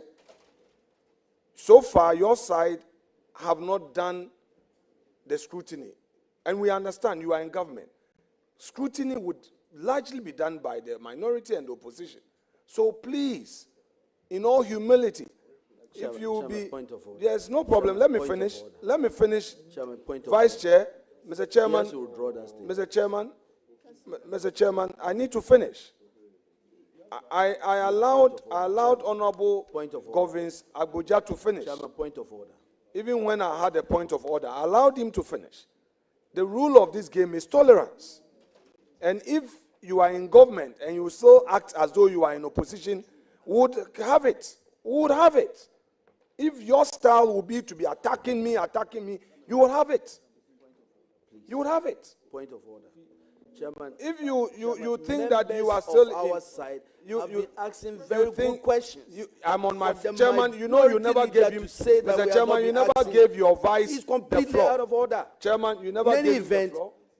Chairman, should never allow any friend of this committee to ask questions. No, the former chairman never allowed any friend to ask a question. Honorable Boy, you don't have the floor. You don't have the floor.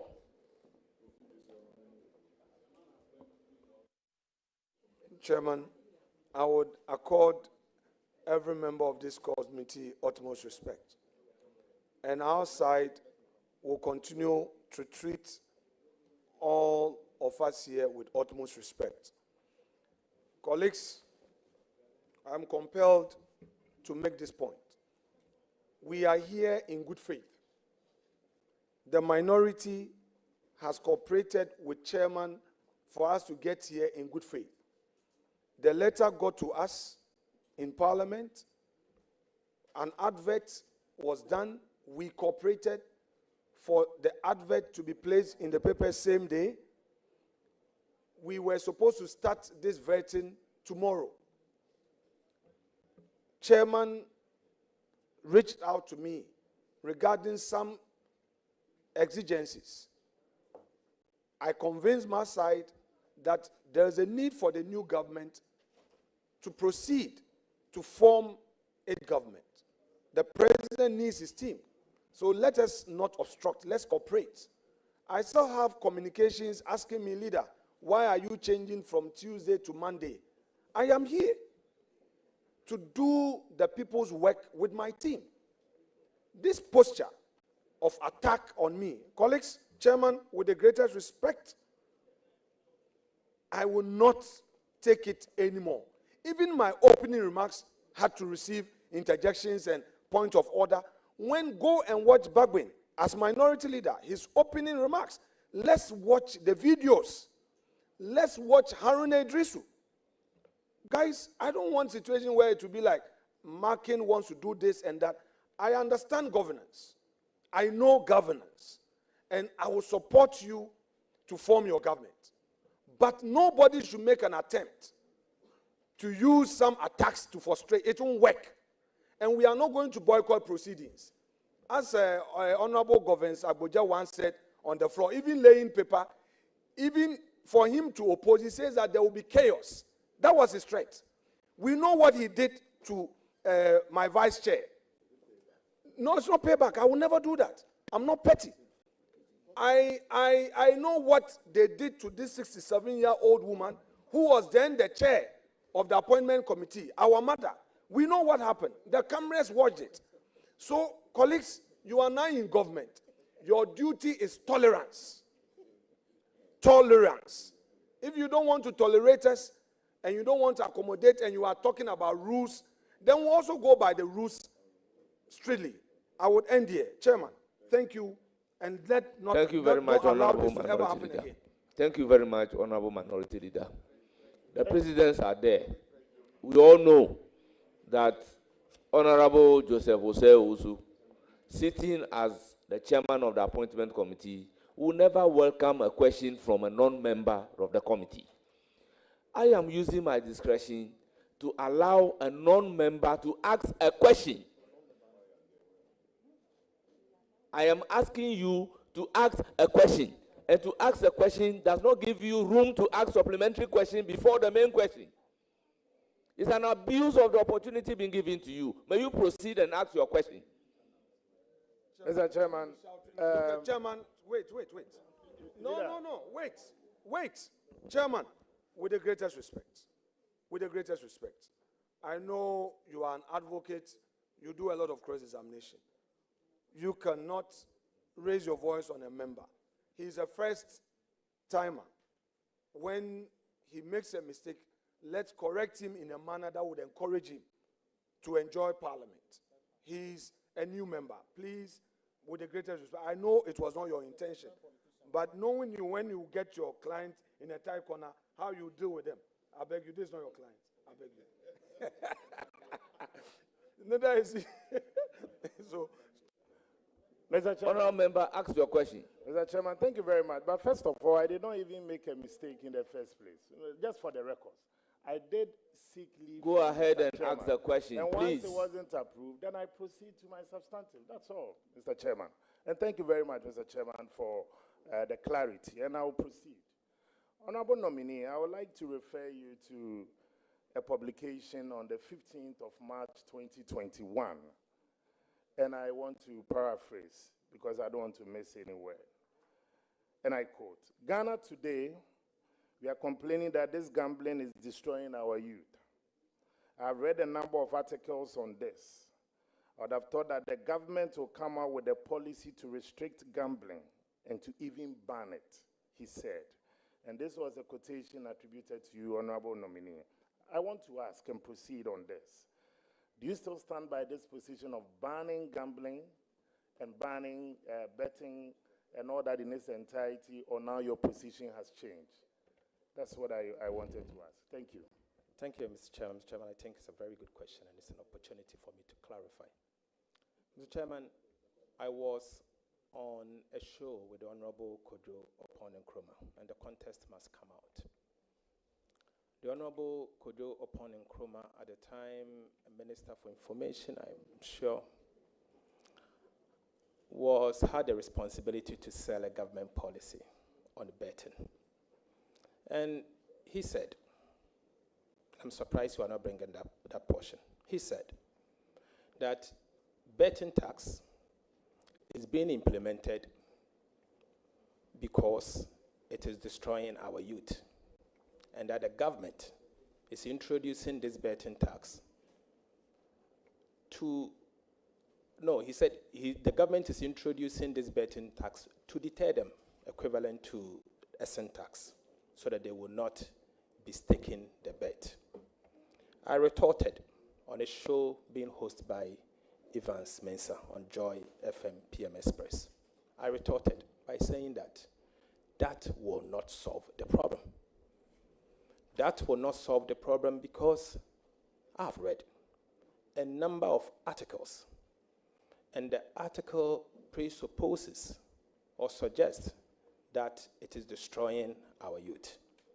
And so if you want to introduce a tax, you have to first look at the elasticities, and as to whether the elasticities will mean that imposing such a tax will prevent the individual or the people concerned from the staking of the VAT, of the betting or not. But I doubt that will. And so if you intend doing that, the best option is to ban it and not to introduce a tax. And I said the tax will not solve the problem. Here we are today. I've been vindicated. Has the tax solved the problem as intended by the government? Big no. I insist that that tax must be abolished.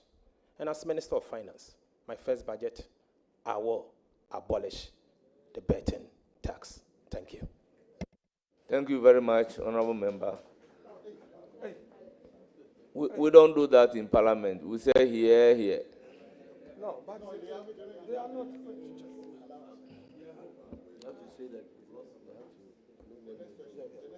The next person is Honorable Mama Elga. Mama Elga.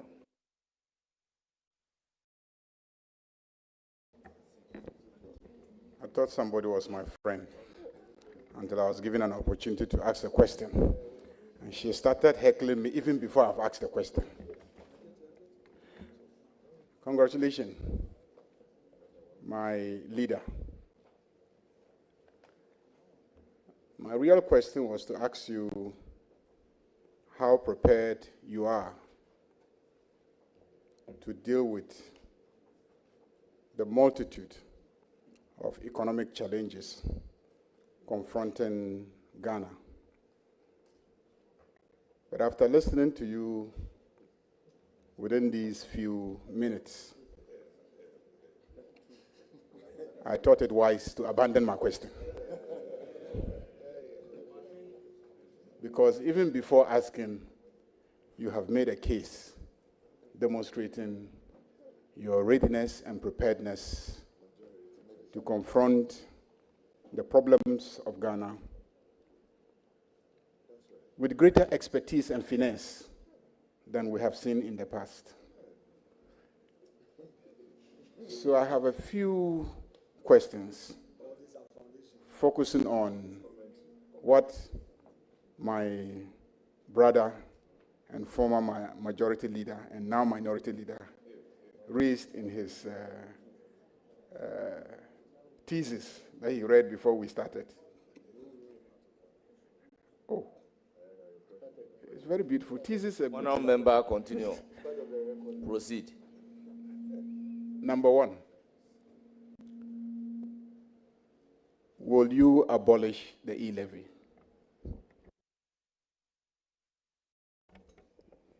Thank you very much, Mr. Chairman. Mr. Chairman, my position on the e-levy is well known. I do not intend to run from it. I've written articles against the e-levy. I championed opposition against the e-levy. I still stand by them.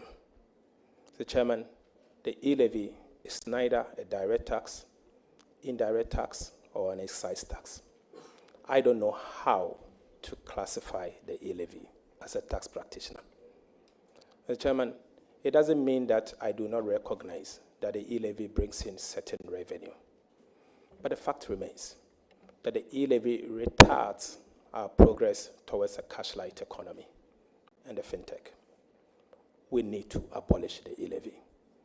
I have said, and I'm on record to have said, that given the opportunity to abolish the e-levy, I want to restate that position, that if approved as part of the first budget, I'll be privileged and I will announce that we will abolish the e-levy as part of our first budget, recognizing my earlier stance and the commitment that His Excellency the President Mahama, said that as part of our 120 days agenda, we will abolish the e-levy. We stand by that, and I can assure you the e-levy will go within the 120 days calendar that we've announced. Thank you. Thank you very much, Honorable Mama Ayarga. The minority leader and the ranking member wants to do a follow-up on the question relating to abolishing e-levy. Thank you, Chairman. Chair, my respected colleague and leader tells us that he's aware that abolishing the e-levy would amount to government losing revenue. How does he make up for the loss in revenue? Thank you very much. Your answer to the question, please. Mr. Chairman, it shouldn't always be revenue. But why are we not paying attention to expenditure? I think you have a choice of both. Remove the e-levy and replace it, or remove the e-levy, don't replace it, and cut corresponding expenditure. The option is on the table. As minister, I will obviously consider the e-levy holistically and the fact that it's going, and look at its impact and assess it appropriately. But my commitment will not change. The e-levy has to go, and it will go immediately. Thank you very much. He intimated he has a further supplementary question. Chair, my respected colleague and leader has introduced an important point, and I find a very intelligent one. He says that it's not always about revenue, but expenditure. We are aware of several expenditure lines. These are largely social intervention programs. Is he saying that he's going to do away with some of the social intervention programs to enable him succeed? Or has he been able to identify a particular expenditure line to be able to deal with? Because to say you are going to abolish it on good authority and you are not going to look for another source of revenue to replace it, but you're going to cut on expenditure, it so suggests that you've identified one. Have you been able to identify one? Mr. Chairman, the quality of expenditure matters. I have said here, and I'm on record to have said that as part of our short-term measures, we will indeed implement a careful but a strong expenditure-based front-loaded fiscal consolidation agenda without hurting growth and the vulnerable. The vulnerable obviously means protecting social protection. Mr. Chairman, I'm a social democrat. My party, the NDC, is a social democratic party. We stand by our ideals. We will not be the ones to hurt the vulnerable. We will protect the vulnerable in our society. Our expenditure cut will be careful, will be done in a way where the vulnerable will be protected. And I've said the quality of expenditure matters. It matters in the sense that expenditure must drive inclusive growth. And so if the expenditure is wasteful and it's not properly targeted and it's not achieving the desired outcome, then you have to relook at it. So we'll be guided. Remember, aside my professional expertise, I'm also a politician. I have won a mandate, and my constituency is a rural constituency. I understand the people of Ghana. I understand the needs of the vulnerable. I understand the dynamics of the political economy. I have monitored Ghana's economy for close to 20 years, 2 decades. I understand its trends, and I can assure you that whatever policy that we will introduce it in such a way that it will drive inclusive growth and help all of us. Thank you. Thank you very much. The ranking member is really enjoying the answers to the question. We may now move on with Honorable Mahama Ayariga. Honorable Matufosun, you have been talking about cutting down on expenditure. You've repeated that several times this morning. Is the reduction in the number of ministers and the reduction in the number of existing ministries, is that part of the measures being taken at the highest levels to cut down on expenditure? Mr. Chairman, the size of government matter. It feeds into the expenditure framework. Reducing government ministries from 30 to 23 gives you a savings of 7. 7 bureaucratic agencies. 7 bureaucratic agencies comes with its own cost. Therefore, it is part of the envelope. So straight away you can see the envelope. Today, the Ministry of Finance will have to populate the budget as approved by Parliament for expenditure in advance of appropriations. It has, as part of it, 30 ministries. Immediately, they have to realign to 23. So straight away, you have cost centers of 27 that you have to eliminate. Some are fixed, but they are variable costs that you immediately cut. And so you can understand that as part of the government's policy to cut down expenditure, we have already begun. And I'm sure in the next budget, you will be very impressed with us, what some of the things we will do. I don't want to preempt it. I'm not a minister yet. I will count on you to approve me very fast so that I can start the work. Thank you. My last Thank you question, very much. Your last question. My last question is, do you have any doubts about any of our commitments to abolish any of the taxes? Are we reneging? Is there any conversation in the circles of government? Is there any doubt in our mind about any of the taxes that we said we will abolish? Mr. Chairman, certainly no. Certainly no. Thank you very much.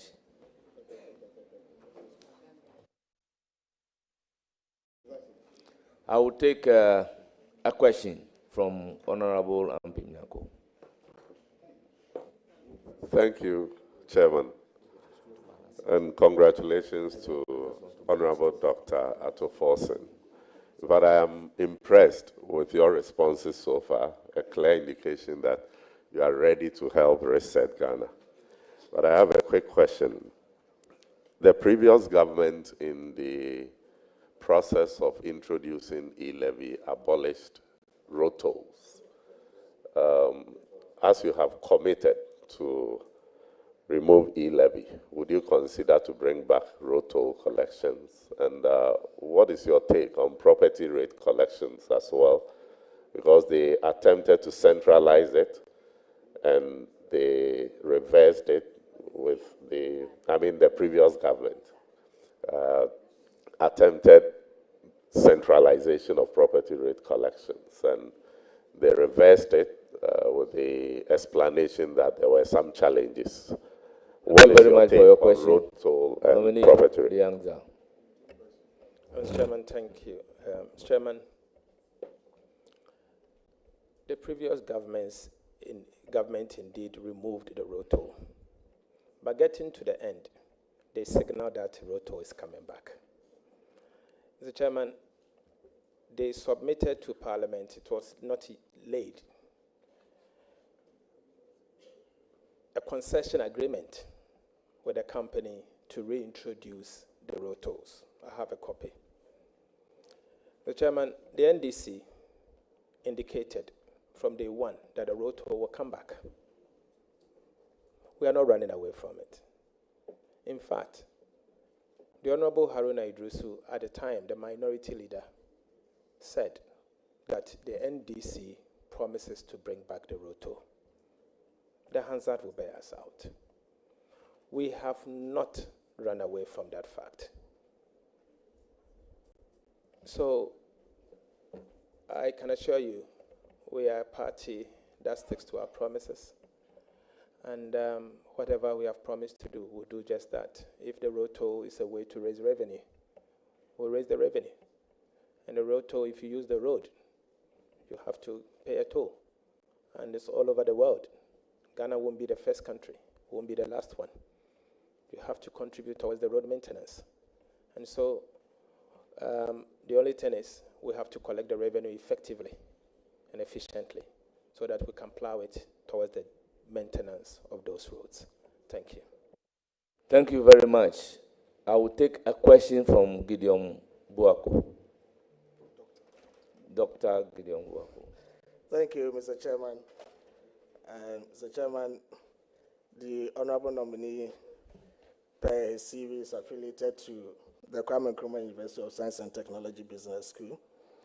In fact, he signed up for the program at the time I was seconded to the office of the Vice President.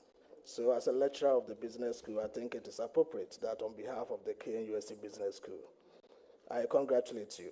And I can see my colleague, Professor Jonathan Annan, sitting behind you to show moral support. Mr. Honorable nominee, on 3rd April 2019, Ghana's economic management team held a public lecture at the College of Physicians and Surgeons. And this lecture was led by the former Vice President, Dr. Mahamudu Bawumia. The lecture was themed Our Progress, Our Status, Our Future. A day after that lecture, there was another public lecture organized by the Coalition for Restoration that is affiliated to your party on 4th April 2019, and you spoke at that public lecture, which was themed The State of the Ghanaian Economy, Myths and Truths. In your presentation, you put out some data, among which I found a highly misleading data that you put out. And to quote you verbatim, you said, and I quote, Mr. Chairman, the official data from the Ministry of Finance indicates clearly that overall deficit by end year 2016 was 7.8% of GDP, into brackets, 6.1% of new rebase GDP.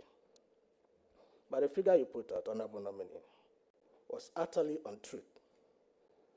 And to back this with evidence, if you read the budget statements of 2017, the mid-year budget statement of 2018, and the mid-year budget statement of 2019, the full budget, you will see that page 7, paragraph 14 of the 2017 mid-year budget put that figure at 9.3% of GDP, and not what you quoted. Again, page 12, paragraph 45 of the 2018 mid-year budget put the figure again at 9.3%, and not what you quoted. Lastly, page 3, paragraph 14 of the 2019 full budget statement post the figure at 9.3% and not what you quoted. Where did you get that figure you quoted from? Would you consider apologizing to the Vice President, Dr. Mahamudu Bawumia, an honorable nominee, former Vice President? Honorable Dr. Gideon Boako, it doesn't lie in your mouth to ask the nominee to consider apologizing. So withdraw that from Thank your you, Mr. question. Chairman. I submit to your guidance on this. Honorable nominee, my question is, you know the enviable office of the Finance Minister that potentially you're going to occupy should come with utmost integrity, honesty, backed by meticulousness, profundity, and analytical precision. In your capacity as minority spokesperson, you misled the public with wrong public data. Can you assure this committee that you are not going to sleep on the job and make some of these data presentational errors that we have even experienced in the past, for which Ghana was charged for some misreporting by the IMF? That's my question, Mr. Chairman. Mr. Chairman, thank you very much for this. Before you answer the question, the questioner, I will want you to consider withdrawing, going to the office with a degree of honesty, integrity. I mean, it's against our rules. So expunge that from your question. Then I can ask the nominee to answer the Mr. Chairman, question. if you can guide me. I think what the chairman is saying is that the aspect where you delved into his personality. So just say that that bit is deemed withdrawn. Then we make. Mr. Chairman, duly acknowledged. Thank you very much. Nominee, you may proceed to answer the question. Thank you very much, Mr. Chairman. Mr. Chairman, the Honorable Gideon Boako has got it very wrong. Very wrong in the sense that he's not privy to the IMF data. And I want to refer him to the IMF staff report for 2018 and 2019. And if you can check now, I want to take him into it. Mr. Chairman, he's wrong. In fact, the very 7.8 fiscal deficit for 2016 was reported by the IMF. And Mr. Chairman, the IMF has subsequently even revised the fiscal deficit for 2016 down on cash basis to 6.3%. 6.3%. Mr. Chairman, you know me in this house. I don't just speak. I speak with data. I research before I speak. I use data from independent sources. Ghana was in an IMF program at the time. 2017, the Ministry of Finance presented a budget. They quoted the numbers he's making reference to. I challenged the numbers. In fact, my former boss also challenged the numbers because I was the deputy minister at the time. 2018, they repeated the same inaccurate numbers, and it had become the order of the day. Mr. Chairman, point of order. I have I a don't think it is. responsibility. Yes, Mr. Chairman, I point have of a order. responsibility to defend our legacy. And I had a responsibility to defend our legacy. And in defending the legacy, I actually decided to use data from independent sources, the International Monetary Fund. And in doing so, the IMF presented this data. Mr. Chairman, I'll give you this. This is a dashboard I asked the Ministry of Finance to tabulate for me. Ministry of Finance's own data. I did not compute this data. It's coming from Ministry of Finance. According to the same Ministry of Finance, the fiscal deficit cash basis for 2016 was 6.3% of GDP. Mr. Chairman, this is not coming from me. So the 7.8%, I was extremely charitable, extremely charitable, because I've weighed off 1.5% of GDP. Because that was what the Ministry of Finances reported. They gave it to me this morning when I asked for it. This is coming from the Ministry of Finance. So there's no basis for me to apologize. I stated the fact.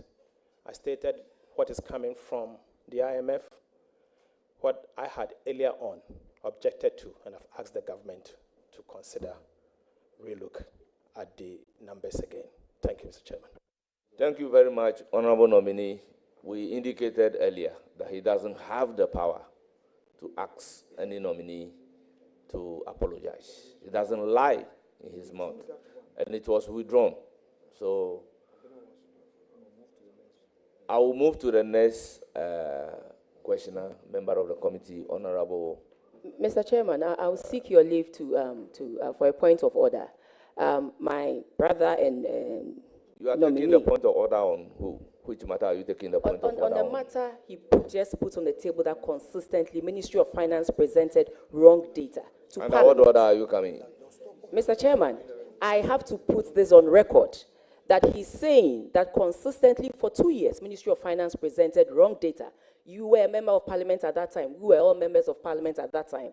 And then he comes back to tell us that today he's gone back to that same Ministry of Finance to get accurate data because he's the one going to, lead or chair, lead the ministry. I don't think it is proper. I don't think this is how we should treat ourselves. If for one reason you have found out another data that is maybe contrary to what we presented, definitely there will be explanations. Definitely there will be, reasons why it is so. But to say that consistently we presented wrong data to Parliament consistently for 2 years, Mr. Chairman, this is Ghana. And like my neighbor in Etiwa West said, whatever we say here, the international investors are listening and watching, and to have repercussions on this economy. So let's manage what we say.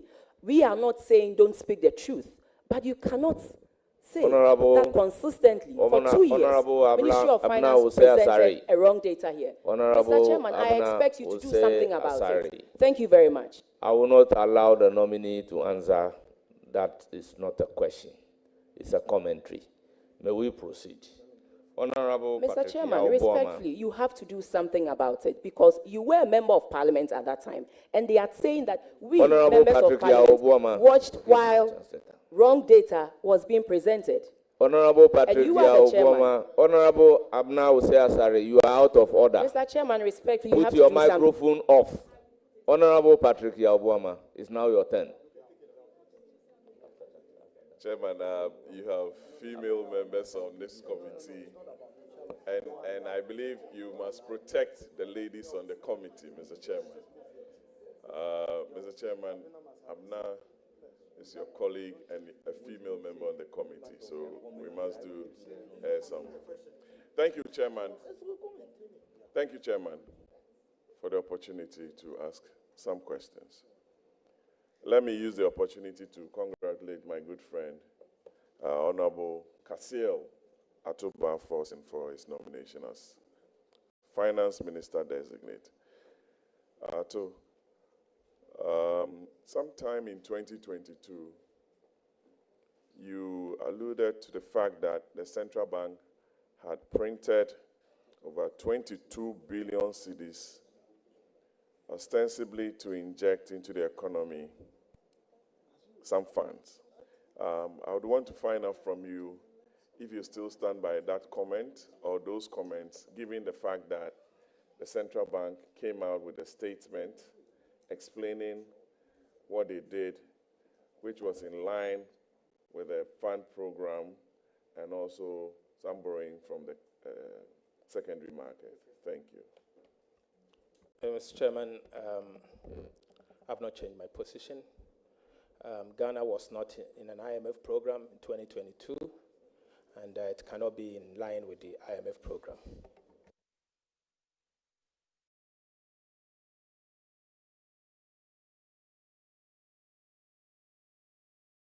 I didn't get the answer correctly from my good friend. Honorable nominee, can you repeat your answer? Mr. Chairman, he said what the central bank did was in line with an IMF program. Ghana was not in an IMF program, and I stand my position that the central bank indeed engaged in monetary financing, in other words known as money printing. Much for repeating your answer. Your second question.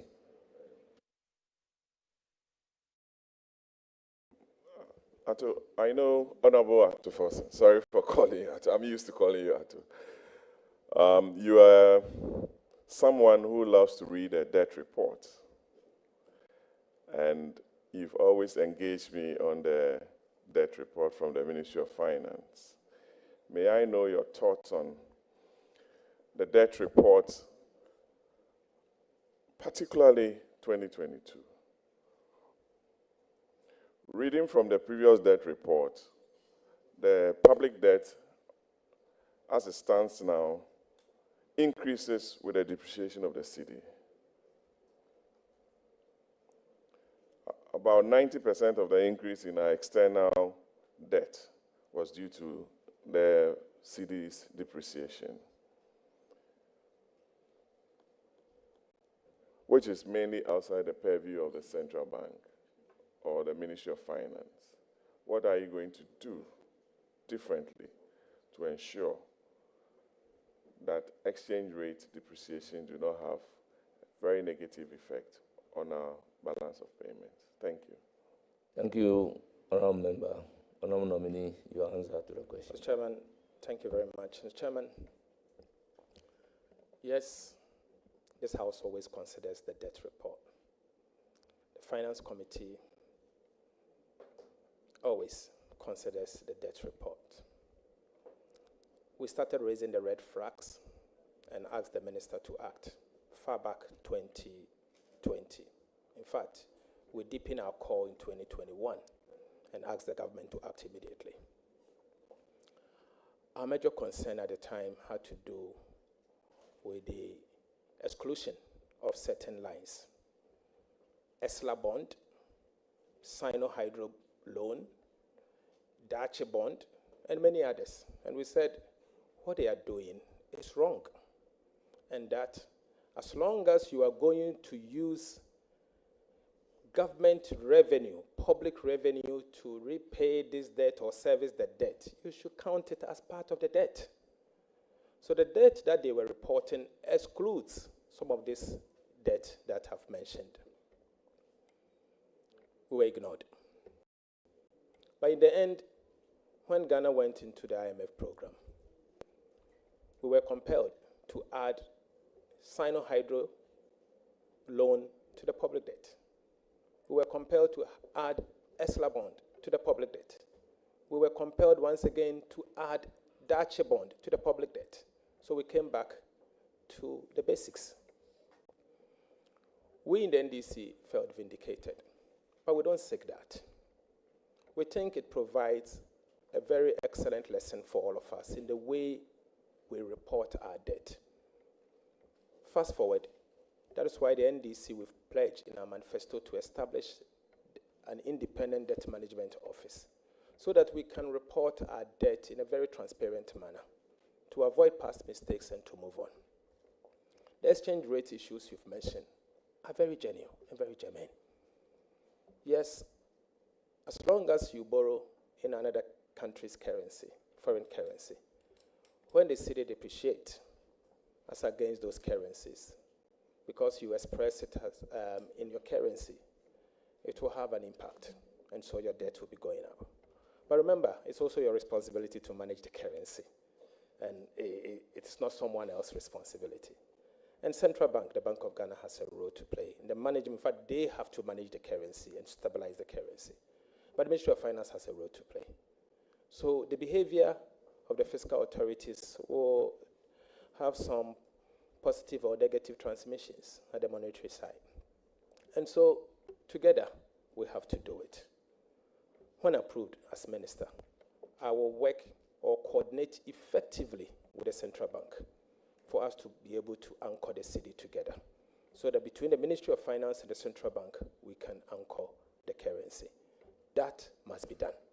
I strongly also believe that monetary finance must be eliminated. We've done it in the past in 2016, and monetary financing has a role to play in the inflation that we saw in 2016 and the cedi that we saw depreciating to a level that you were talking about. So we need to work together and find a way to deal with the concerns that we've raised. I'm committed to that, and we'll work to do that. Thank you. Minister, there's just a question to the chairman, to the nominee. I know there are some cocoa farmers in and around Ejumako and Yanesiam. Asin area, Denchira, Ashanti, Western North. They are all listening to you. And they would want to know from you as Minister of Finance, because under the previous administration, Cocoa Board was moved from the Ministry of Finance to Ministry of Agric. People had issues with it. They want to know from you, from a cocoa growing area, whether you are immediately going to increase, as promised, the producer price of cocoa to 6,000 Ghana cedis per bag, as promised. Thank you very much, and I wish you the very best, Ato. Thank you, Mr. Chairman. Mr. Chairman. Go ahead, please go ahead. Mr. Chairman, as we speak,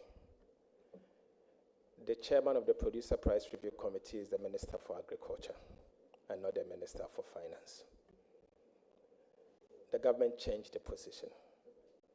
In fact, President Akufo-Addo brought a bill to the House for us to consider and change it. Until that changes, I will not be the chair of the Producer Price Review Committee for me to commit. But what I can say is that, you know my passion with cocoa. I do not have a cocoa farm myself, but I recognize the work of the cocoa farmer. And I have fondly spoken about cocoa, and everyone knows that. I think the cocoa farmer must be prioritized. One of the reasons why our cocoa is going down is that we are not paying the cocoa farmer a fair price. As a result, there are no incentives for the cocoa farmer to cultivate cocoa. And our volumes are dwindling from almost 1 million metric ton to 400-something thousand metric ton. Today, we are second largest producer of cocoa. Ecuador is fast approaching, and if care is not taken, Ecuador will overtake us. Cocoa has supported Ghana's economy over the years. I think it's about time that we pay attention to the cocoa sector by giving fair price to the cocoa farmer and revamp the industry.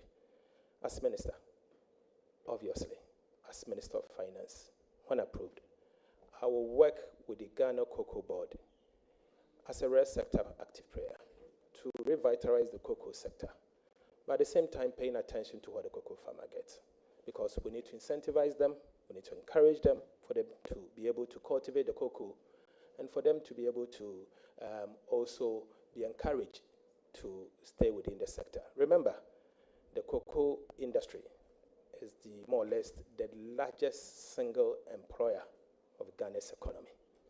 And it cuts across how many regions in our country. Almost half of this country produces cocoa. So don't overlook cocoa, and we will not overlook cocoa. Minister, thank you very much. Just to give you some information, that committee is co-chaired by the Minister of Finance and the Minister. So you have a voice. Right from the word go, you have a voice. So that even empowers me stronger. Thank you very much. And my passion will always come to play. Thank you. It's now the turn of Honorable Governor Kwame Abuja, the Majority Chief Whip. Chairman, thank you. I also want to take the opportunity to congratulate my boss, the Majority Leader, Honorable Kesel Atoba Forsen. Working with you as your whip, I have no doubt you are cut for this job. You are a personality determined to achieve results, and you are selfless, and you love your country. I believe with you in the chair, you will be able to drive, on behalf of the President, the economic reset that we all desire as a people of this country. Chair, I have an observation. I haven't served long enough on this committee, but I have this to say. This is the longest vetting of a leader since I entered Parliament. Though my very good friend, the respected minority leader, made the point that there's a convention that leaders are vetted differently. And I was here when even the deputy majority whip at the time, Honorable Lydia Alassane, was vetted. That rule even applied to her as a deputy whip. We are approaching 3 hours of vetting. There's a perception that these things only apply when our colleague NPP are at the receiving end, i.e., when they need to benefit, these rules apply. And we on the NDC side follow through. Let it just be on the record that one day, if a leader gets vetted 3 hours, 4 hours, it wouldn't be that, oh, because it's NPP or NDC, but you have actually set the precedent. Let me go to another observation. My very respected leader, I know he knows his numbers, and he actually goes not only read Hansards, but actually watch videos of proceedings in Parliament. And we all learn from him sometimes, though I came to Parliament with him. His premium on details are correct. In his, what I call the press, using this platform for a press conference initially, he spoke about a lot of things. One of the important things he spoke about was the communication from His Excellency the President to this House, where he suggested that Order 65-1 says that that type of letter should be signed by the President, Vice President, or a minister designated by the President. And he took issues with Dr. Kalisu signing that letter. I have here in my hands a letter dated 21st January 2021. And this letter communicates President Akufo-Addo's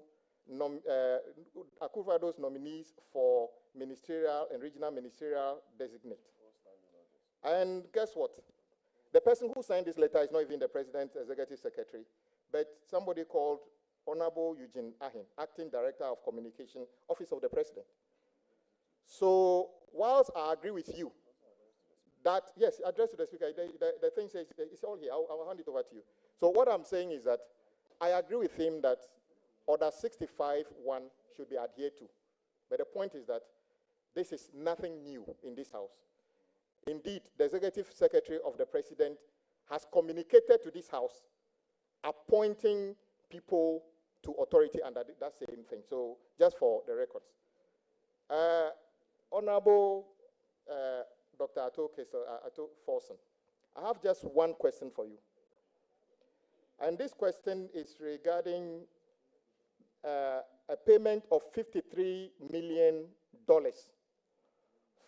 towards a supposed cathedral project, which was a commitment of the former president to his God. As we speak, the $53 million has been paid. The result is a big hole not far from here.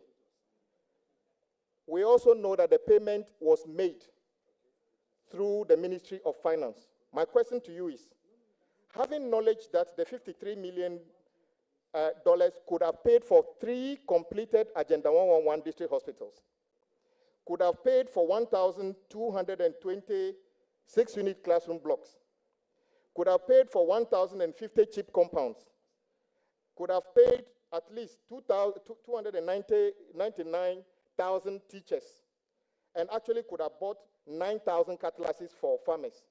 Will you promise that when you are approved by this House and then subsequently by the House, you would set up an investigation as to whether this payment was legitimate, and if possible, retrieve this money so that we can buy the 9,000 cutlasses for the farmers, actually build 1,050 chip compounds, and 1,200 6-unit classroom blocks. Hopefully, Adaklu will get some of the 6-unit classroom blocks because we still have schools under trade. Will you make a commitment to make sure that this $53 million, which many Ghanaians believe was a waste, would become something that can benefit the ordinary people of this country? Thank you very much. Before you proceed to answer the question, let me reiterate the fact that regarding the form of the communication to Parliament, I indicated quoting a decided case to support. As a matter of fact, it's not about the form but the substance. So let's leave it there. You may proceed to provide an answer to the question. Thank you. Mr. Chairman, thank you very much. Mr. Chairman, this takes me back to what I started earlier. The quality of expenditure matter. You see, and I've said earlier on that there was the need for us to cut the waste. This is one of the wastes that I refer to. And learning from past mistakes, we don't need to repeat this. As to whether we'll investigate it or not, the Ministry of Finance do not have investigative power. It is the government, and based on the government agenda to investigate. I attend the Office of the Attorney General and the newly established ORA. So, Mr. Chairman, for me, let me put it this way. There are bitter lessons we have to learn from some of these expenditures and what it has done to all of us as a country and what we have gone through together, because in the end, we ended up borrowing, and we borrowed into an unsustainable pit to the extent that we had to give domestic bondholders haircuts, including Euro bondholders. So we have to learn from it. And I've said that we need to identify some of these kind of expenditures. You are now aware of this one, but maybe there are a lot more that we are not aware of. Can we identify some of them? Can we pledge together, the political class, the governing class, not to continue some of these things and allow the private sector to deal with some of these things concerned? So I'll leave that here and urge you that I will work with yourselves to identify some of these wasteful expenditures and cut them appropriately. Let's cut the waste together. Thank you very much. Chairman, thank you for the opportunity. Chairman, my respected colleague Kwame Abuja made reference to an earlier observation made by me in respect of the communication from the Secretary to the President to the House. He did suggest that there is precedence and that in January 2021, specifically 21st of January 2021, a communication from the presidency was signed by Eugene Ahin, Acting Director of Communication, informing the Speaker of some nominees, and that to him is a precedence. I humbly beg to disagree with him on his own evidence. The letter he referred to is rather a press release, not a letter to the Speaker. And for his own record, it's titled "For Immediate Release, President Akufo-Addo's nominees for ministerial and regional ministers designate." The President of the Republic, Nana Addo Dankwa Akufo-Addo, has submitted to Parliament for prior approval through the Speaker, Right Honorable Alban Sumana Kingsford Bagbin, the names of the following persons for appointments as ministers in his new government. So, just for the record, my respected colleague, Eugene Ahin has never written on behalf of the President to the Speaker. This is a press release. And if you want me to read the conclusion, I will. President Akufo-Addo is hopeful that Parliament will see to the prompt approval of his nominees so that they can assist in the delivery of his mandate for his second term in office. This is the press release, and in fact, our colleague Ofosu Kwakye, as the acting spokesperson for the president, has actually also released a statement in respect of the nominees that got to Parliament. So I'm saying that, get the fact right, Eugene Ayin, for records, never wrote to Parliament. And that was not what I was referring to. I referred to the letter from the secretary. In any event, I relied on the rules of the House. So please, Eugene never wrote to us, and I did not mislead the public, neither did I quote the wrong law, or neither was I suggesting that there was no set precedent and that this is something that, I got wrong. I couldn't have gotten it wrong, with respect, sir. These are the points well noted. Do you have a further question? Yes, I think I was just reinforcing the point he made because the orders are clear that such communication should be signed by the president, the vice president, and I agree with you. So I'm just saying that because I know that the president's executive secretary have communicated to this house on a number of occasions. But as the chair directed, we'll leave it there. Leader, the people of Adaklu have heard a lot about the debt of this country. We have heard you say sometimes if we were to share the debt, my Auntie Peace, would have to pay 20,000 Ghana cedi as part of our debt. But so far, I've not heard you speak about, in your view, going through the transition, how much does this country owe now? What was it in 2016? And what is it now? And how much my auntie is supposed to pay? If we're asked to pay that money, everybody is supposed to pay today. Thank you very much for your question. How much do we owe now? What was it in 2016? Mr. Chairman, please go ahead with your answer. Mr. Chairman, the NDR debt numbers has not been finalized. And I would wish to wait for us to finalize NDR numbers. And then as part of the budget, we can announce same. And maybe His Excellency the President, during his State of the Nation address, will have to announce those accurate data. For now, I will urge that we wait until they finalize NDR numbers because the fiscal fits into the debt, and so we'll be able to know exactly what is Ghana's public debt. I don't want to say something and change my position tomorrow, so I beg that you leave that to the NDR numbers. Thank you.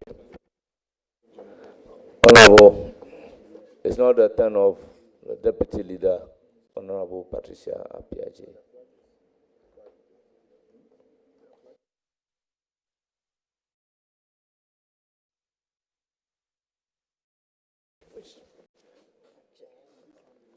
Thank you very much, Mr. Chairman. Honorable Leader, that's my favorite leader. Having been here for all this while, I've been wondering how many sins this committee has committed to fast-track your vetting today. I've been wondering how many sins we have committed, and I've been wondering whether Ghana, Banana Republic, has been transported back to Ghana. So that's my first question. Should I treat it as a comment or a question to the nominee? I need an answer from my leader. Mr. Chairman, thank you very much. Chairman, I remember enumerating the number of sins she's committed as the vice chair of our appointment committee. So, Chairman, I'm not a member of the appointment committee. I cannot be too sure the sins they have committed. That one is between you and your God. I think what I would, you mean you don't know the sins we've committed as a committee for fast-tracking your vetting today? A vetting that was supposed to be held tomorrow and is being held today? And we were even expecting it to be held in the next 2 weeks. Anyway, I like your answer. Honorable Leader, on behalf of the cocoa farmers across the country, and on my own behalf, I'd like to congratulate you for your appointment as the Minister Designate for Finance. Honorable Leader, the current cocoa price, producer price of cocoa, is 49,600 per ton. That is 3,100 for 64 kg bag. Over the past 1 year. Are you talking in terms of dollars or cedis? Cedis, I want to be clear. Over the past 1 year, you've been advocating for higher producer price for our cocoa farmers. And you know they are very happy that given the nod, you are going to be on the seat. Should you get the nod from this House, what reasonable and fair producer price must our cocoa farmers expect from the new administration? And when will this review take place? I would like to mention specifically the figure you mentioned, 6,000 per bag of cocoa. Thank you. Mr. Chairman, without a doubt, I'm a biggest advocate for cocoa farmers. I've done that in the last 8 years, and I've fought for the cocoa farmer, year in, year out. I will not change that. I will work to improve the lot of the cocoa farmer, recognizing their contribution to the economy, recognizing that the cocoa sector has been the mainstay of Ghana's economy for years. My concern, and I've always raised these concerns, has to do with the fact that the sector is collapsing and dwindling at a very fast rate, in fact, at an exponential rate. I think we need to do something, including the farm gate price and revamping the sector itself. I've said that the ministry, the Ghana Cocoa Board is currently under the Ministry of Agriculture. It is not under the Ministry of Finance, unless there's a policy change. But let me speak to what is before us now. It is not under the Ministry of Finance. So I do not have the sole power, prerogative, to announce cocoa price today. But obviously, as a minister, I'll be the champion for cocoa farmers, and I'll make sure that they get a fair price. Thank you. Thank you very much. Any further question? Yes, this will be a follow-up because I remember vividly on the floor of Parliament, the minister indicated that he is going to advocate for 6,000 a bag for cocoa farmers. And I'm surprised that you are now saying that it doesn't lie within your sole prerogative to do that. You were emphatic to do that. So should we demand that from you, that farmers are listening?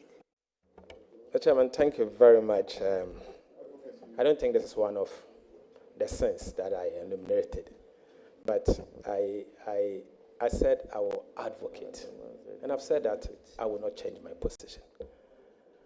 I can certainly change. Thank you very much. Another question, please. Right. Thank you very much. Honorable Member, with the growing population of young people entering the workforce each year, what is your plan to address youth unemployment? And may I continue by asking if you could outline any specific programs to support entrepreneurship, skills training, or expansion of industries that have high job creation potential? Thank you. Thank you. Any program to support entrepreneurship Chairman, and innovation? As a government, our job creation measures are have been announced as part of our manifesto. As a minister, my responsibility is to mobilize the needed resources.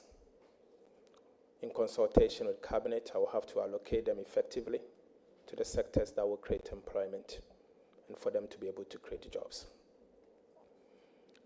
When we talk about jobs, Mr. Chairman, and what you said, we've announced our 24-hour economy, and I strongly believe that Ghana has the huge potential of increasing our GDP with the same resources and the same human resource.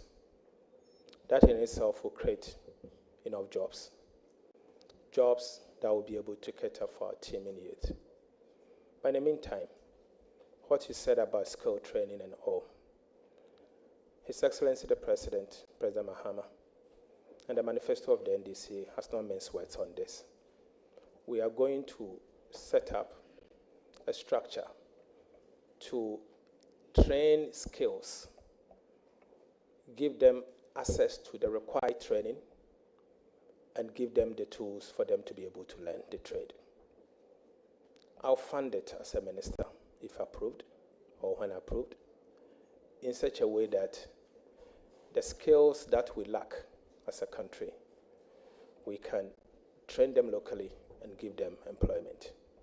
Today, most of us, anytime you want to get good artisans, you go to our neighboring countries and bring them in. But we have the youth here.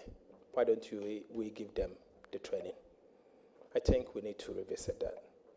And I'll work with the sector ministers and be able to allocate the needed resources to them. And as I've said, that is my role as a minister responsible for finance. So we'll locate the revenue, the resources to them for them to be able to. Then I will mobilize the resources and be able to allocate them effectively and efficiently. Thank you very much. Any further questions?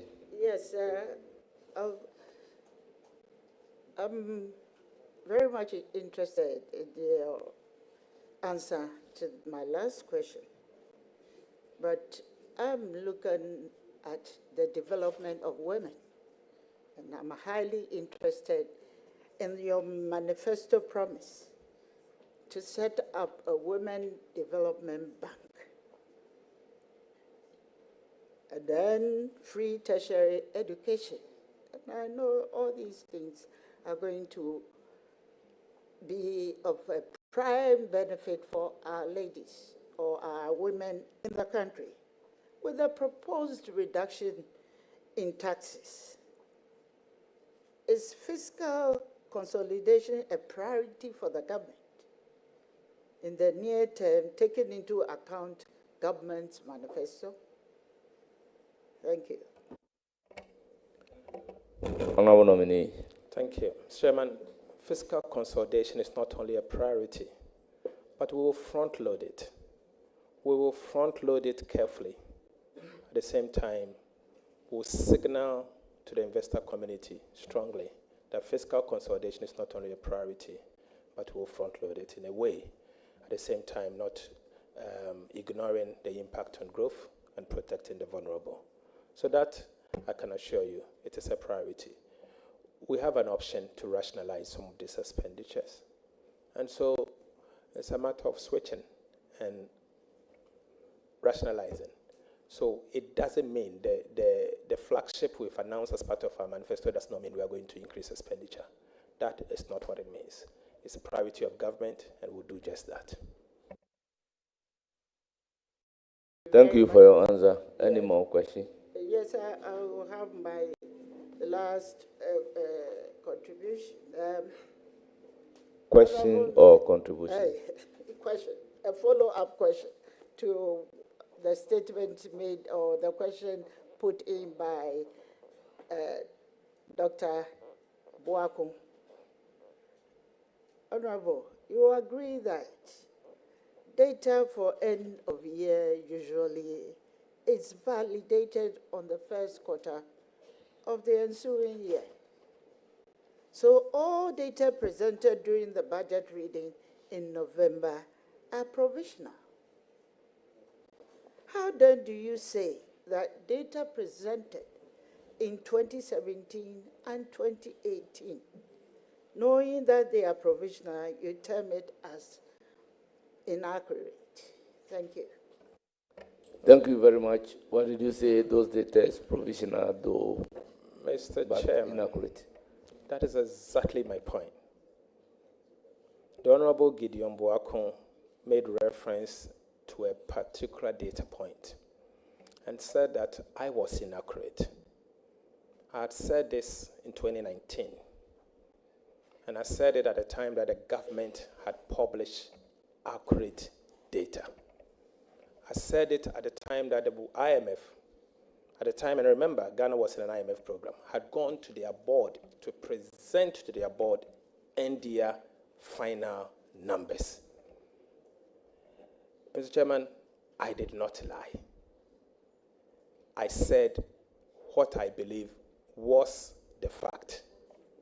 In fact, subsequent data from the Ministry of Finance has confirmed that I was overly generous, and then the fiscal data was even below what I had announced.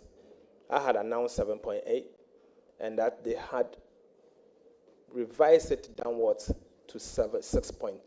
Chairman, I did not cook these numbers. This was given to me by the Ministry of Finance this morning. And so, this is what I mean. Data, obviously, is maybe preliminary until finally determined at the end of the year. And that's why I've been careful not to announce any NDR numbers. But that is what it is. And you know, in Parliament, you have to debate. You have to debate certain data, and you debate that appropriately. Thank you very much. The question well answered. Any more questions? We'll now... Just to wish the honorable member, my favorite friend, very well. Thank you very much. Honorable Dr. Gideon Boakon, you are not even a member of the committee. So why are you raising your hand? It appears I'm overindulging you. No. Honorable Boa, your turn. Thank you, Chairman. Thank you very much. Chairman, thank you very much. Chairman, with respect. Chairman, let me say that Chairman, you have... With the greatest respect. Chairman, No, don't. Let me, Chairman, I need to come in on this. But the chairman has recognized me unless he changes his mind. Honorable Minority Leader, I recognize Honorable Boa. Chairman, I'm in for a point of Thank you. order. Chairman, Thank you, Chairman. point of order. Chairman, let's deal with this before. Thank you, Chairman. Chairman, let's deal with this. Honorable Afenyomarkin, Chairman, let's deal with this. Respect the chair. Let's deal with this before we respect the chair. Chairman, let's deal with this. this. Please respect the chair. I have recognized Chairman, Amaboa. and I have noted Thereafter, that. I can give you the floor. Chairman. Honorable Minority Leader. Chairman. Honorable Minority Leader, I have recognized Honorable Amaboa, the Deputy Majority Leader. I will give you the floor thereafter. Chairman, with the greatest respect. Chairman, let me go ahead. Chairman, with the greatest respect. Honorable Kesel, Chairman, with the greatest respect to congratulations. You. Please, let's deal with this very, very proud so of that after that we entered you consistently raise your voice 2009 on my colleagues. Mr. Chairman, you consistently raise your voice on my colleagues. The way you address them, the way you address my colleagues, respect the chair. Does not go in accord with what we all have agreed on to extend to each other that utmost respect. This is my fourth time of humbly pleading with you and craving your indulgence. I understand that you may have a high-pitched voice. However, I will plead with you. The way you came across as shouting on him, it happened in Honorable Abina Osei Asare. You did it to Honorable Samia Wuku, and it's happening. I'm only pleading with you that in all humility, please, perhaps you did not intend that. And I'm here. If you feel that any of my colleagues is doing something or there's something that is not acceptable, we can work together. But the way Very well. you The- did it, the I'm point, pleading with you. point sir. well made. Please, Chair. But, Honorable Leader, with all due respect, I indulge non-members of the committee to ask a question contrary to the practice and the procedure of this particular committee. Therefore, I do not expect any non-member, after exhausting that right, to be craving to ask more questions. I think we should conduct the business in a very orderly manner. So, Honorable Amabua, your turn. Chairman, let me say that the only reason why I yielded to Honorable Afenyomak is not because he's macho than anybody here, but because I respect this parliament and I respect the chair.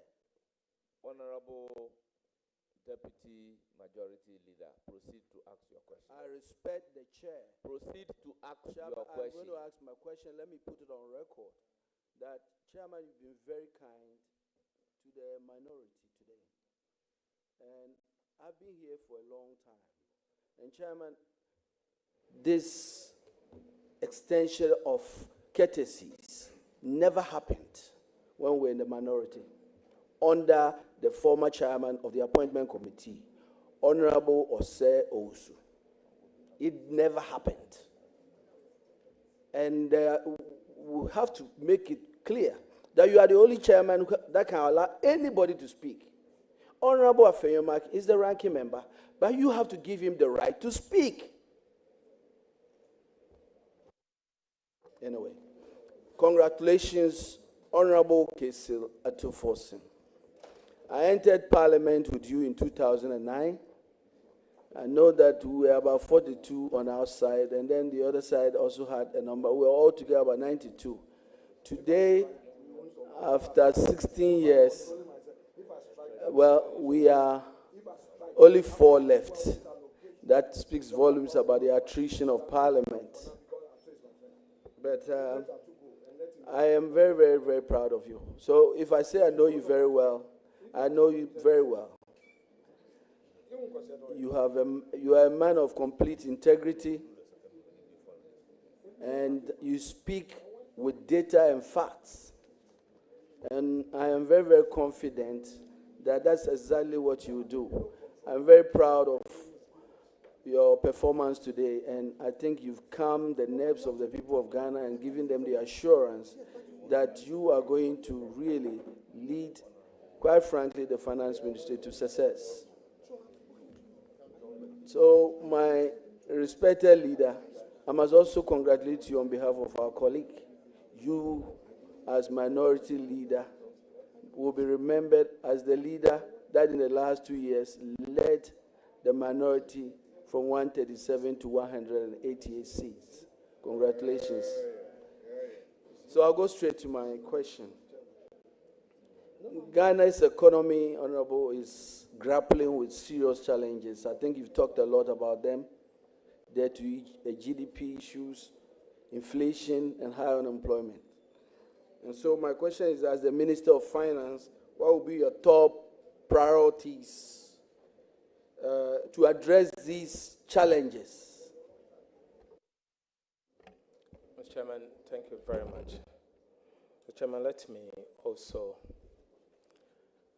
thank His Excellency the President for the honor done me, and my party, the NDC, again, for giving me such an opportunity to serve Ghana in such a high position, in a position of trust. I come to this position very well prepared. I have 16 years experience in public service after some years in the private sector. The Chairman, in politics, you are aware that I've served, one as a Deputy Minister of Finance,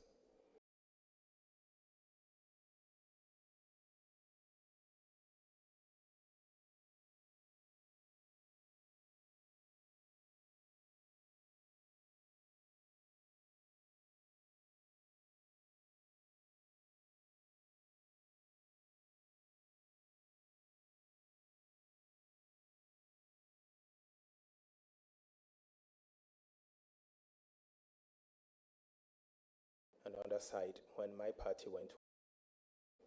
And I urge my colleagues also to do the same. I will do whatever it takes to move this economy from the crisis that we are in today to where we have to be. My priority as a minister will be low prices, stable city, and jobs. Low prices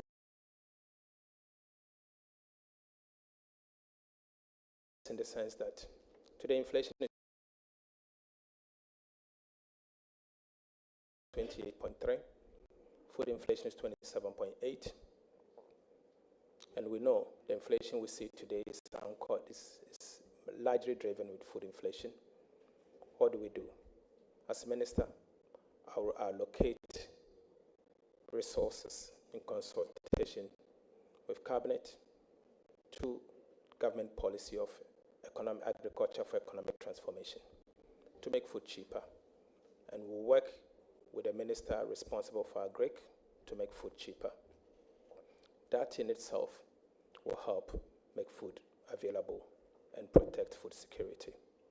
From the price side, you can't talk about price without inflation. I mean, inflation needs to be tamed. It has been stubborn. I've said it earlier. It has, in the last 8 months, you can see that we are still seeing some uptick, even though not too steep. But it has been 23.8. Today, that's the inflation rate. What do we do together to reduce this inflation? Yes, I've said it here and I want to say it again. We will work with the Bank of Ghana to reduce inflation to 8% plus or minus 2 in the shortest possible time. And how do we do this? From the fiscal side, we will front load fiscal consolidation in the shortest possible time so that we can get inflation down. And in doing so, we'll see prices stabilizing. The city needs to be anchored and has to be anchored from the Ministry of Finance and the Bank of Ghana. You can't leave the Bank of Ghana alone to anchor the city. The fiscal authorities has a role to play. I'll work with them. I will work and coordinate effectively with the central bank, the monetary authorities, so that together we can anchor the currency. Monetary financing must be eliminated, and we'll work to eliminate it. I'm on record to have spoken against monetary financing.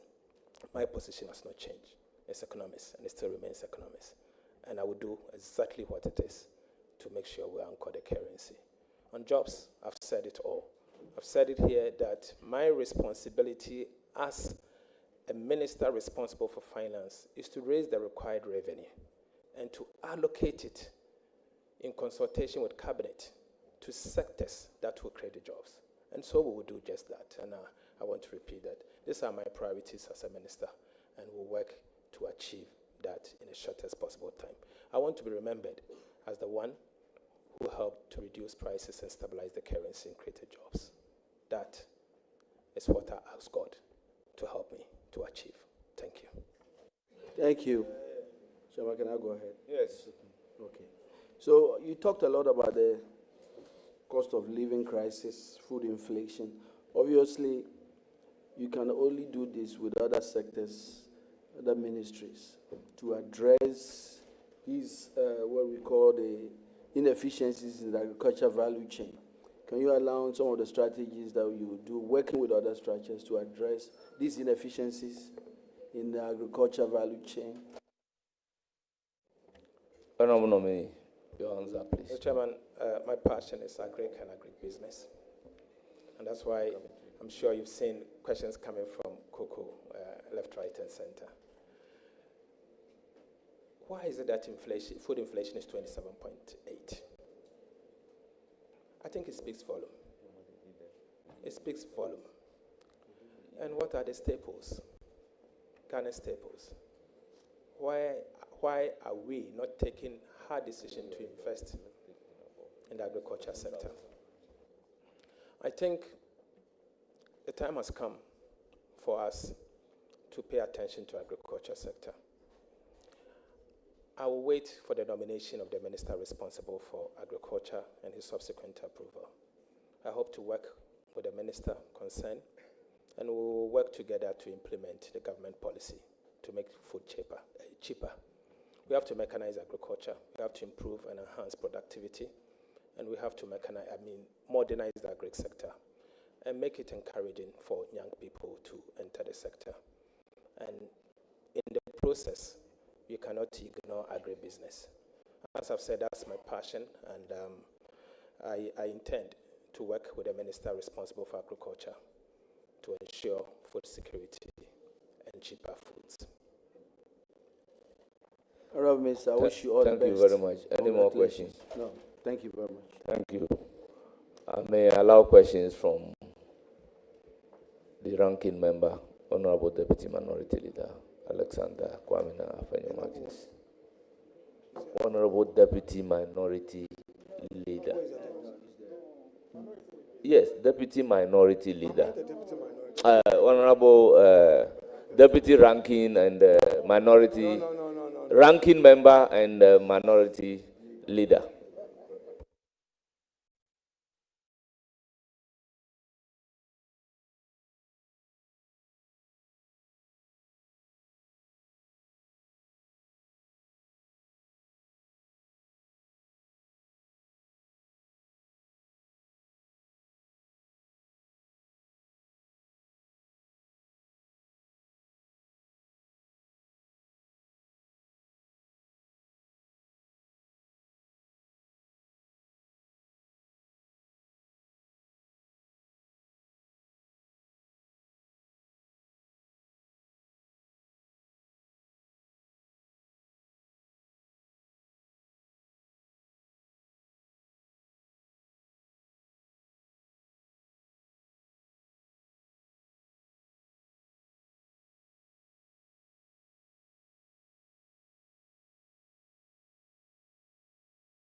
You will not hurt the vulnerable. And if I quote you further, you also said that I am from a rural constituency.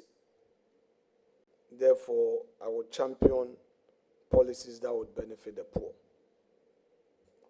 Currently, we have some social intervention programs rolling. One, free SHS, boarding, free, tuition, free, feeding. Would you sustain the free SHS program?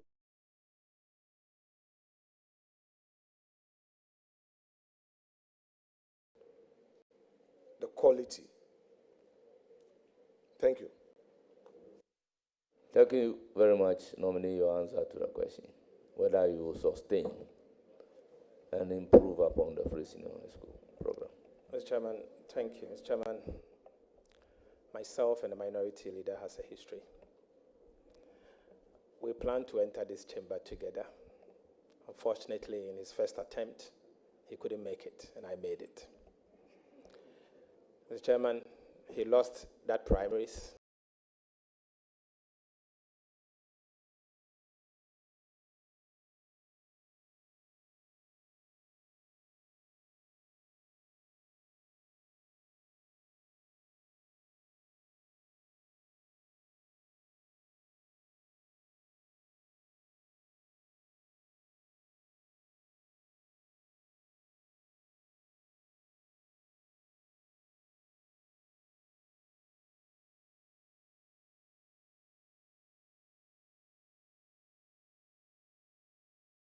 and I won. And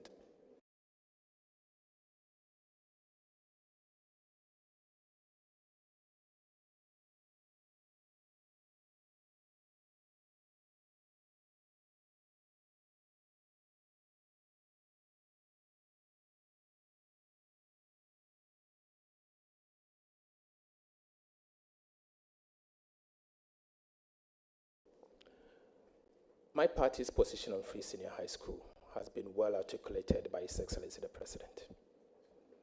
We do not intend to cancel the free SHS. In fact, President Mahama has said that the free SHS has come to stay. I don't think you need any further assurance. The President of the Republic of Ghana has made this statement. Who am I? As a minister that he has appointed. So you have the assurance from the highest level of government to preserve the policy. I don't think I have what it takes to give you additional assurance. It's done. And he will be coming to this house as part of his State of the Nation address. I'm sure he will re-echo that position. I'm only a servant. My responsibility, if approved, will be to allocate resources to his priorities or to the priorities of the government. And I'll do that.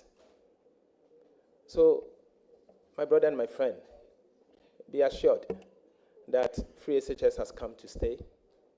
And if there is anything, we'll come to this house for us to work together. But the president has said it. The budget will be presented to this house for us to peruse, consider it, and approve it.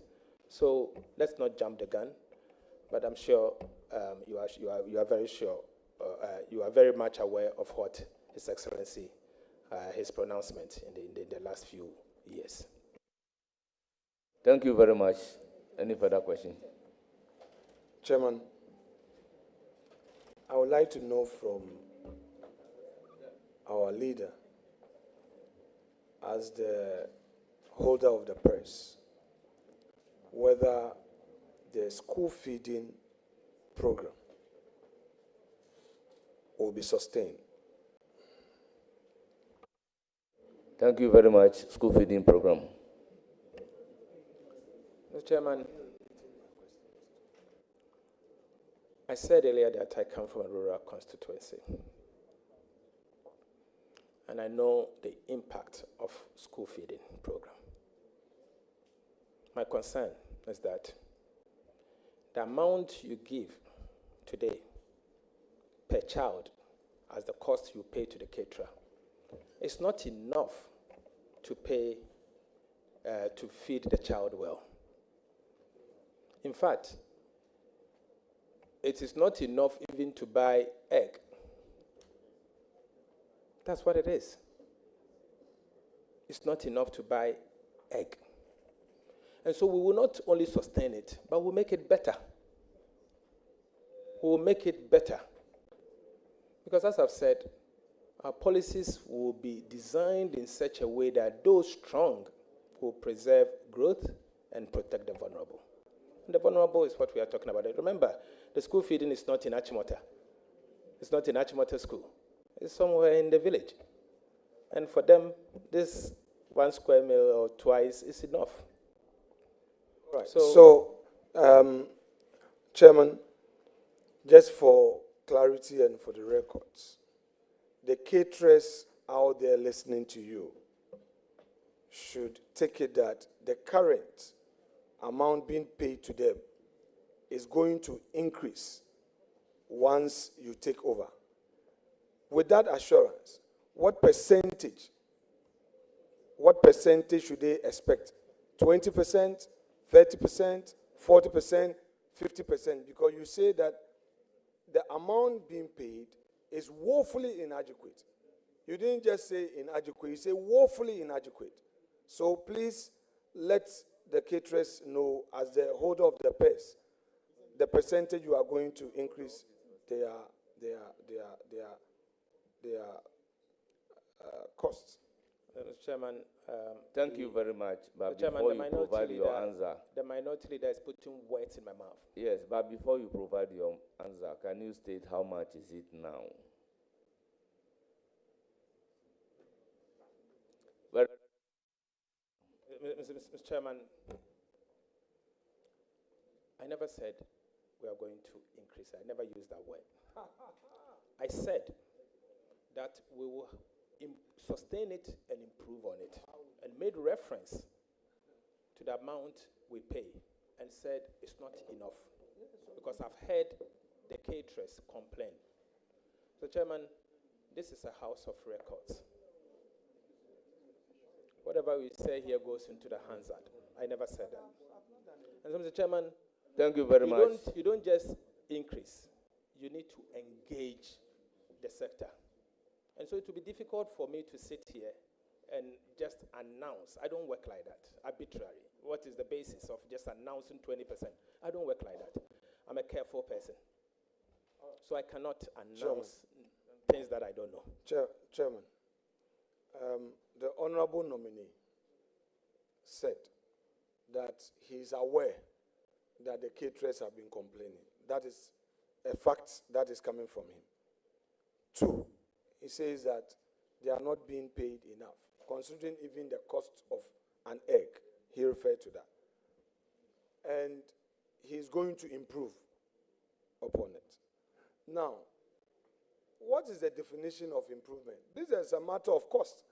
If you say the amount is not enough, even the cost of an egg, and looking at how much they are being paid. So obviously, you are suggesting to them that you are going to increase the amount they are being paid. And if you cannot give us a percentage, that's fine. I won't push. But I want you to be on record that upon assumption of office, the caterers should expect an increase in the amount being paid as compared to the current payment they are receiving. Just for the record. Mr. Chairman. Honorable member, I think from your answer, the indication is clear that the amount is woefully inadequate and it will be improved. He attests to the fact that sitting there, you will not be able to indicate the percentage improvement. So the answer is already per the record. Mr. Chairman, just to also add that we have to first pay the caterers, because I know not long ago, last week, they were picketing and demanding their payment. And so the first attention is to make sure you pay them, the caterers, because some of them had to borrow before they engage in such a business. So let's pay them first and settle with them. I don't know the quantum of arrest. We need to know the arrest, the amount of money the government of Ghana owes these caterers. We ascertain it, pay them, make them happy, and then we'll move on. Mr. Chair, as for this, I know it as a fact.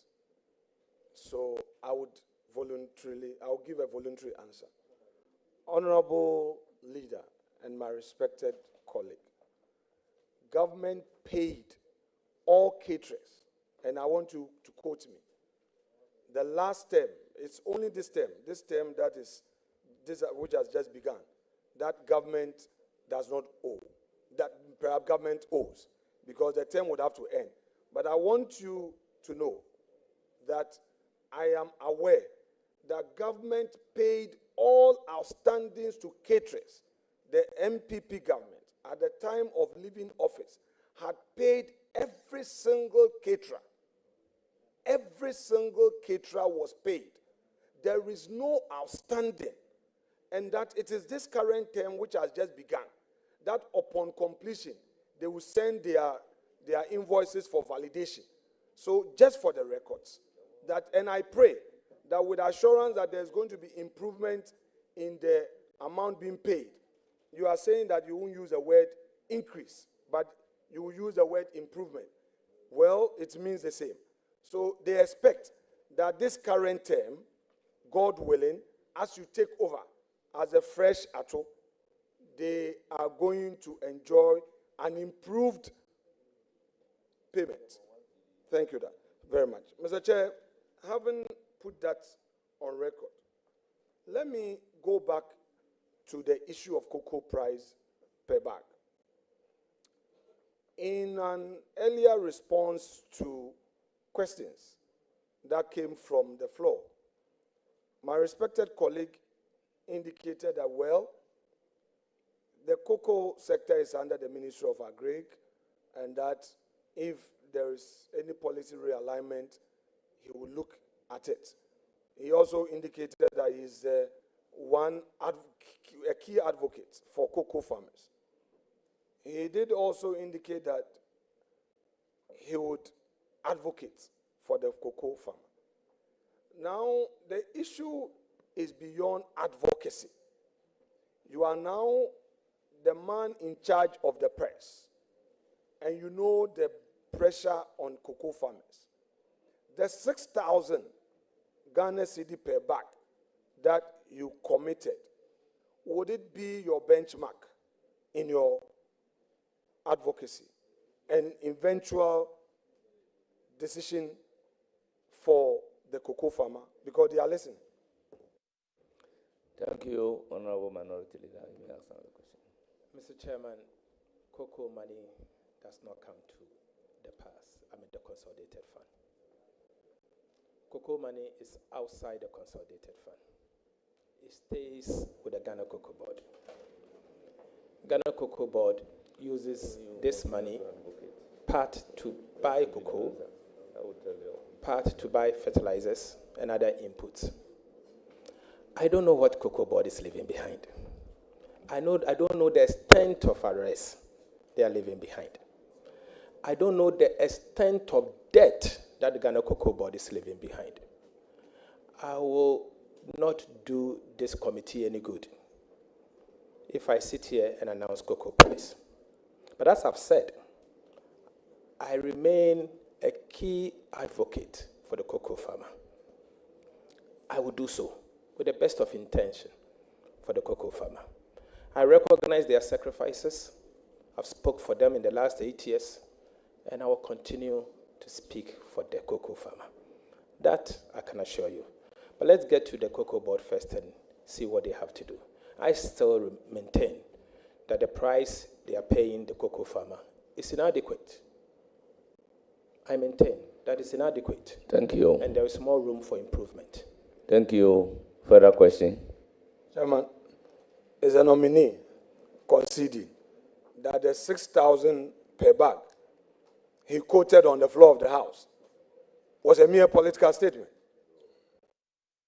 Mr. Chairman, the 6,000 Ghana cedi per bag should have been paid in the last crop year. Mr. Chairman, I say this because Cocoa Board is gradually turning themselves into a procurement agent just to procure inputs and denying the cocoa farmer. So they could have adjusted their formula to benefit the cocoa farmer. Very soon, the minister responsible for Agric will be in place. I commit to work with him to give the cocoa farmer a fair price. And I believe the cocoa farmer deserves a fair price.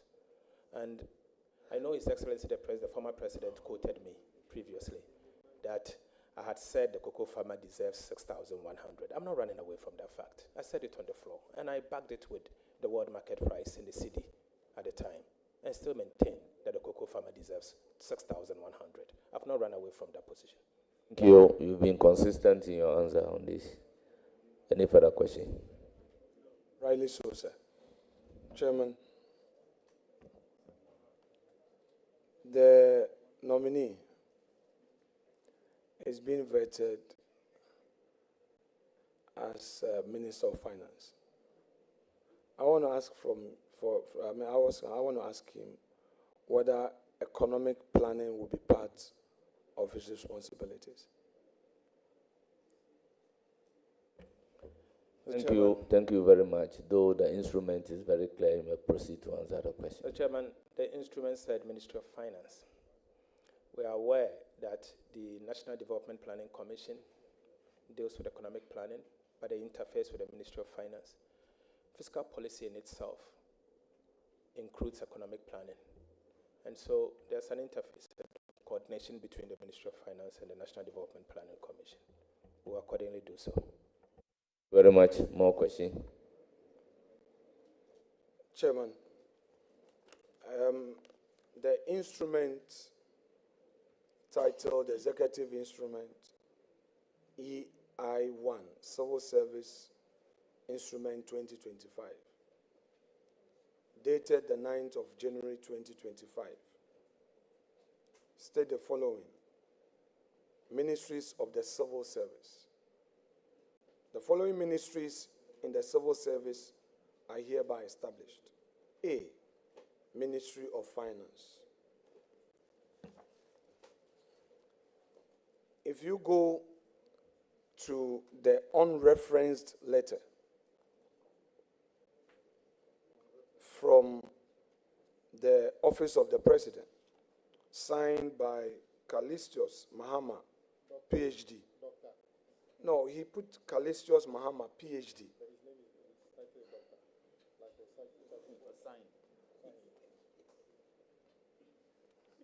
My colleagues like to heckle me. When I give them a small dose, then they'll be crying. Anyway, signed by Callistius Mahama, PhD, Secretary to the President.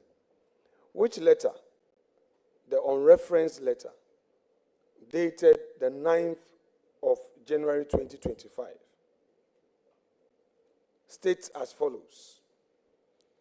In accordance with Article 78(1) of the Constitution of the Republic of Ghana, 1992, I hereby, on behalf of His Excellency John Mahama, submit for consideration and approval of Parliament the following nominees for ministerial appointment. 1. Dr. Cassiel Atoba Forson, MP, Minister Designate, Ministry of Finance and Economic Planning.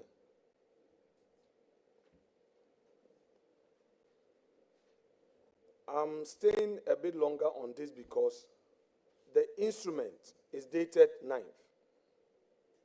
The letter, communication to us, is also dated 9th.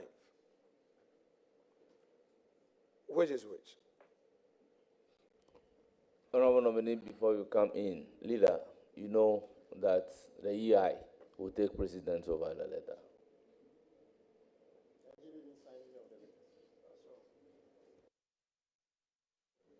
Chairman, does that mean that we should put the nominees' vetting on hold and expect the presidency to communicate the correct designation to us? Because what you are saying, which I agree, that the instrument which comes under constitutional provision, Article 11, if we go to Article 11, for the avoidance of doubt, may we go to Article 11 of the Constitution, the hierarchy of laws. Give me your Constitution.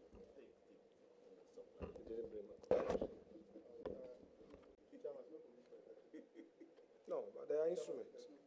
No, they don't need to be.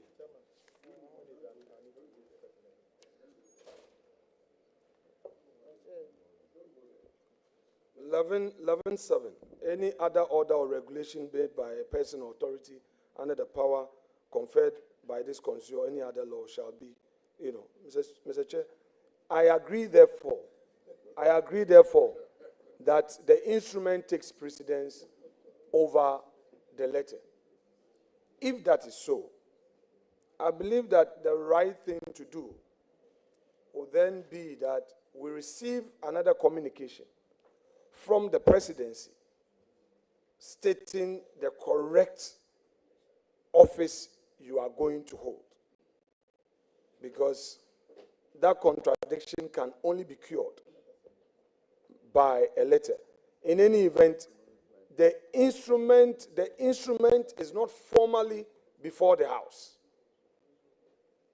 You see, we are concerned because we thought the NDC, having had an experience in government before, was fully prepared for this term.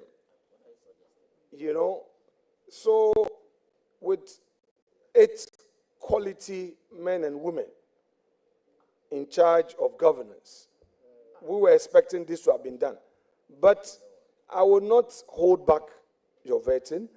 I am bringing this to attention of Chair to ferry these concerns to the presidency so that we get a new letter.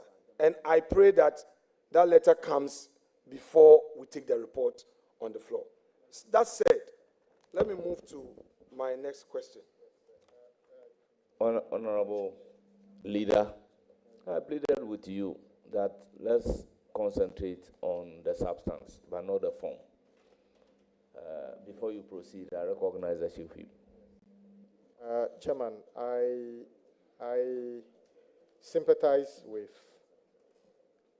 the minority leader. He raised this point earlier, and you rightly said, our committee had a pre-sitting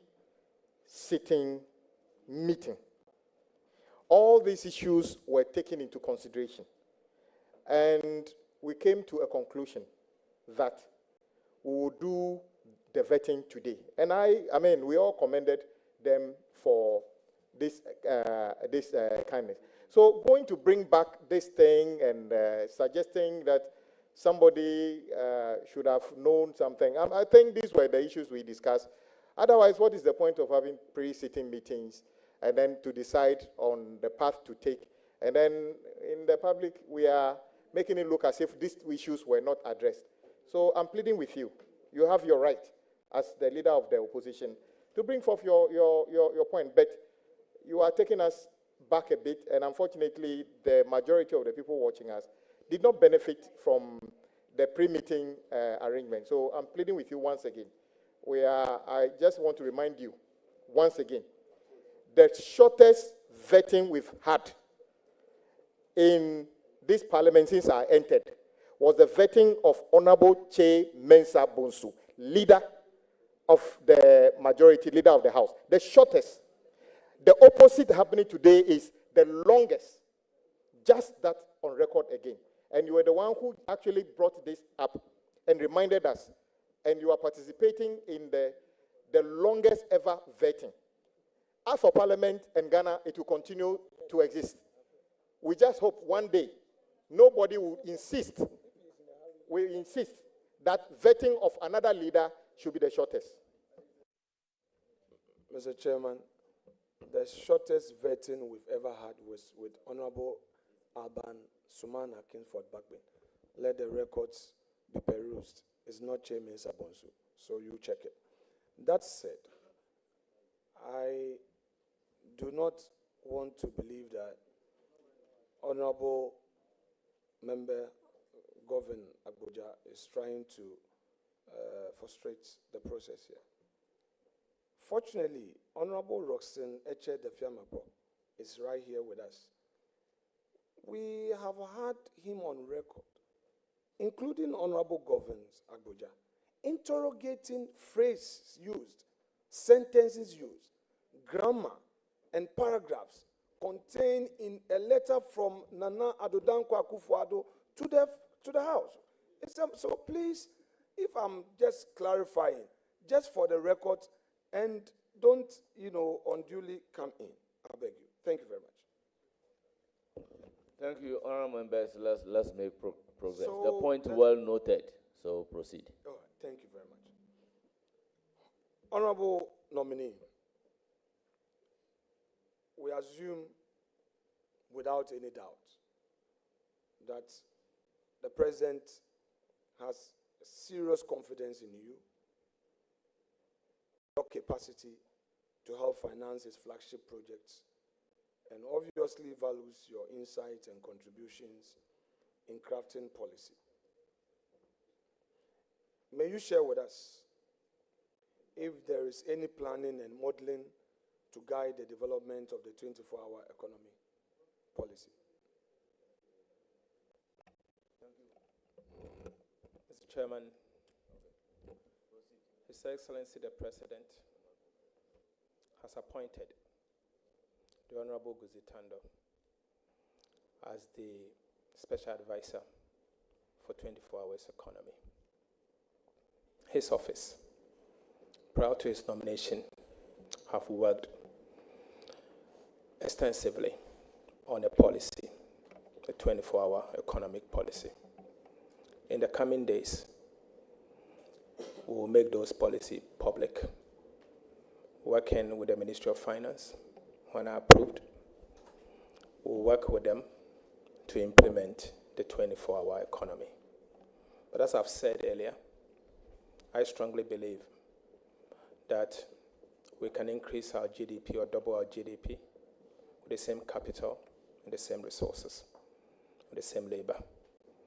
I think it is up to us to work closely with the Office of the Special Advisor to the President on 24-hour economy and this House, so that together we can tweak it.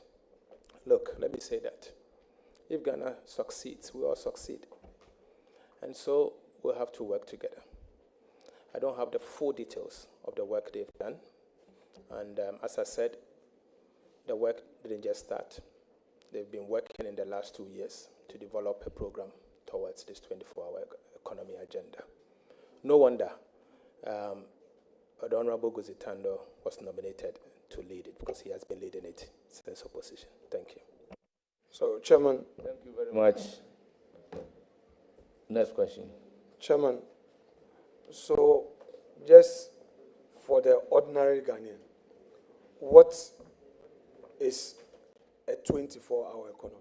Just for the ordinary Ghanaian to understand. Thank you, Mr. Chairman. He needs the explanation of 24-hour economy from you. Mr. Chairman, simple put, a 24-hour economy is an economy where the rest sectors of the economy doesn't sleep. The rest sectors of the economy doesn't sleep. For example, we have a mining sector, don't we? We want to see where the mining sector does not sleep, as against a situation where the mining sector, for example, does 12 hours and go to bed. The benefits of light electricity, they should be able to work 24 hours. And many other sectors. You have the hydrocarbon sector. You have the entire agriculture value chain. It's not just going to farm, but after farm, the produce must go to a warehouse. And you have to, obviously, process it into agribusiness. And so we don't want the value chain to go to sleep. We believe that if implemented properly, we'll be able to increase the workforce. And we've said, one job, just like we have now, can end up employing 3. So 24-hour economy is a structure where we'll end up implementing a 3 shift for the economy and going forward, bring out productivity. Thank you very much. Are you okay with the explanation of 24-hour economy? Chairman, stay out of this matter. Honorable nominee, are you suggesting, therefore, that the structure of our economy as it stands now has no such input as 24-hour economy already subsisting?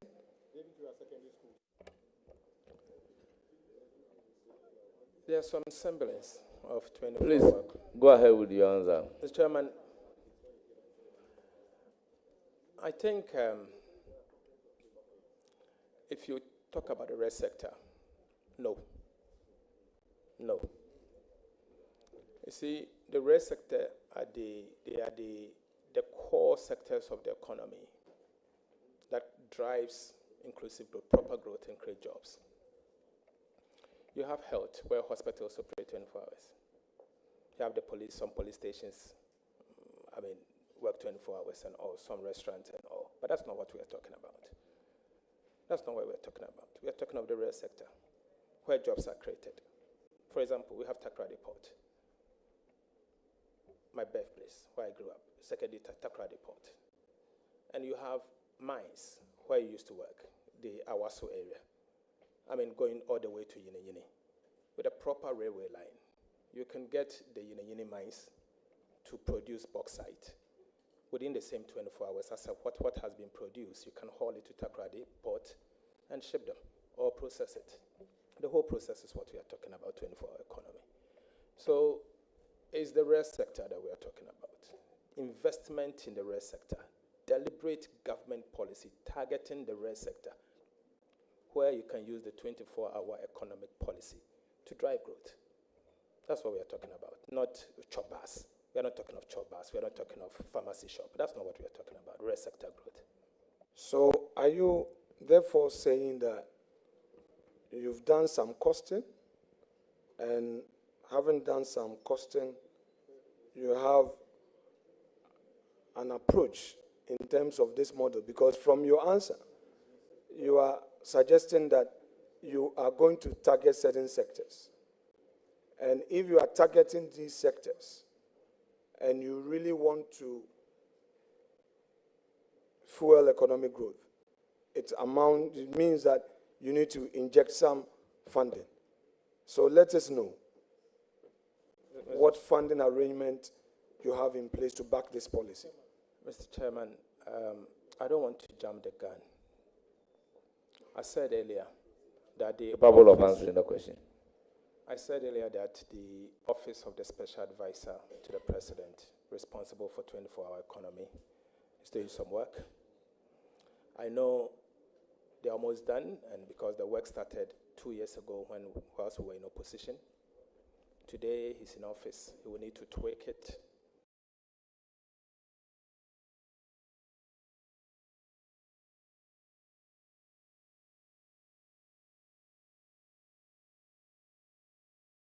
And present same to Parliament. Obviously, what will be presented to Parliament will come from either the Ministry of Finance together with the Ministry of Trade. So let's wait for that. The President has appointed someone responsible for 24-hour economy. Let's wait for the person to provide us a proper blueprint, then we'll talk about it. Thank you. Any further question, Leader? Yes, please. Chairman, we have a 10 billion public infrastructure investment plan proposed by the NDC.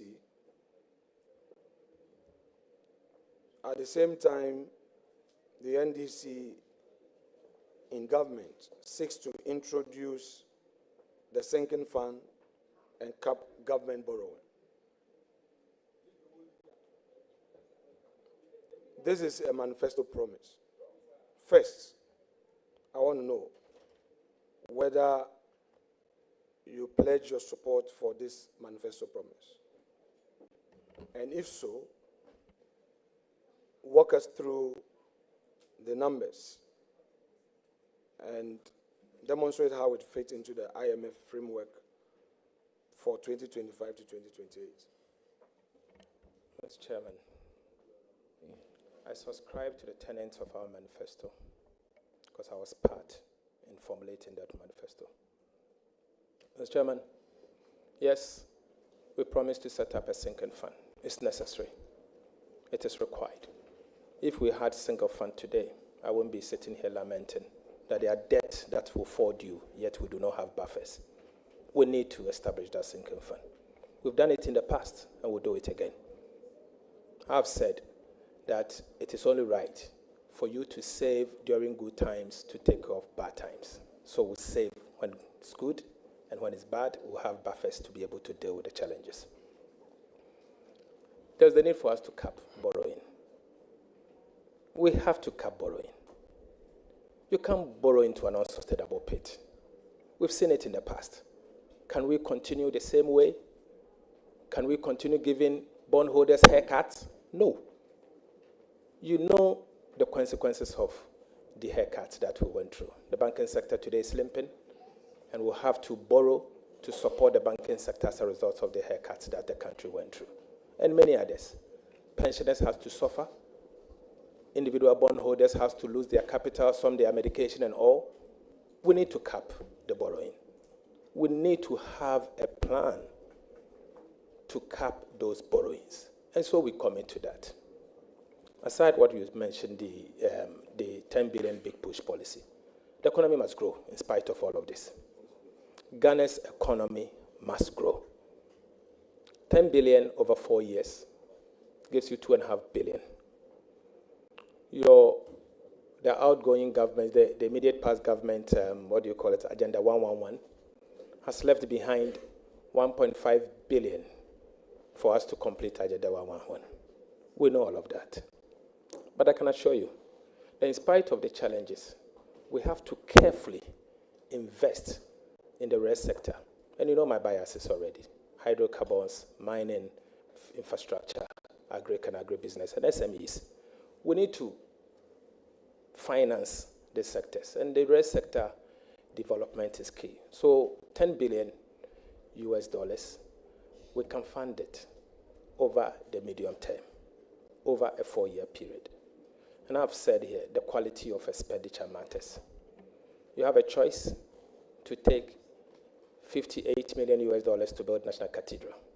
In the same vein, you have a choice to use 4 times that amount to be able to construct a proper highway between Accra and Kumasi. What would that do for you? It will increase productivity. So it's a matter of the quality of expenditure. We will do it. And we have to do it to move this country forward. Thank you very much. Chairman. Is that the end, or you have more questions?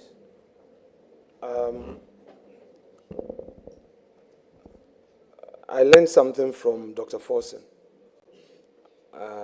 I'm not an economist. Mine is law, but we are learning. He once said there's a difference between releases and payments. So government will release to controller, and then controller would have to effect the payment. So when the actual, you can talk about actual payment when you are in receipt of your payment. Are you correct? Very well.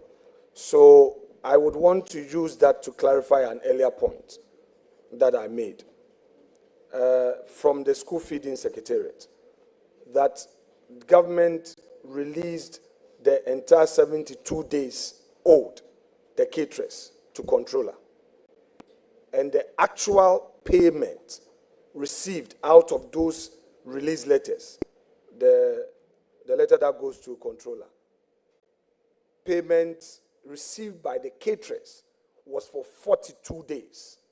And that the 32 days outstanding is yet to be received by the caterers. So I just wanted that on record. And that becomes your first responsibility, to ensure that the controller complies with the releases. Are you ready to ensure that the controller complies with the releases? Mr. Chairman, you are aware that... Well, before coming to answer the question, I thought you said they have fully paid. But now that you are admitting that payment has not been paid and they are agitating... Chairman, with respect... I would ask the nominee to respond to your clarification. No. Chairman, we are politicians, and I understand languages when they are coded to mean something. I've been in this business with you, so wait. I've noted that since it got to my turn, all my questions, you find a way of repeating. We've been doing this. I was playing number 6 when I was on government side, so I understand the game you want to play. But wait. No. Chairman, I was doing... Which number am I playing? I don't know, but it's for you to determine the number you are playing. But let's get back. We all learn. And when you're learning, you don't have to be worried about mistakes. So you learn. I'm saying that government released all outstandings. And through the warrant that government communicated to the controller, it was for the full amount owed the caterers, the 72 days. So government of Nana Addo Dankwa Akufo-Addo, at the time of leaving office, released the entire outstanding to be paid. Now, the records have it that as at 31st of December 2024, the controller had only paid 42 days out of what he was directed to pay. and that we have some days outstanding in releases yet to be paid. Do we have your commitment to ensure that the controller complies with this?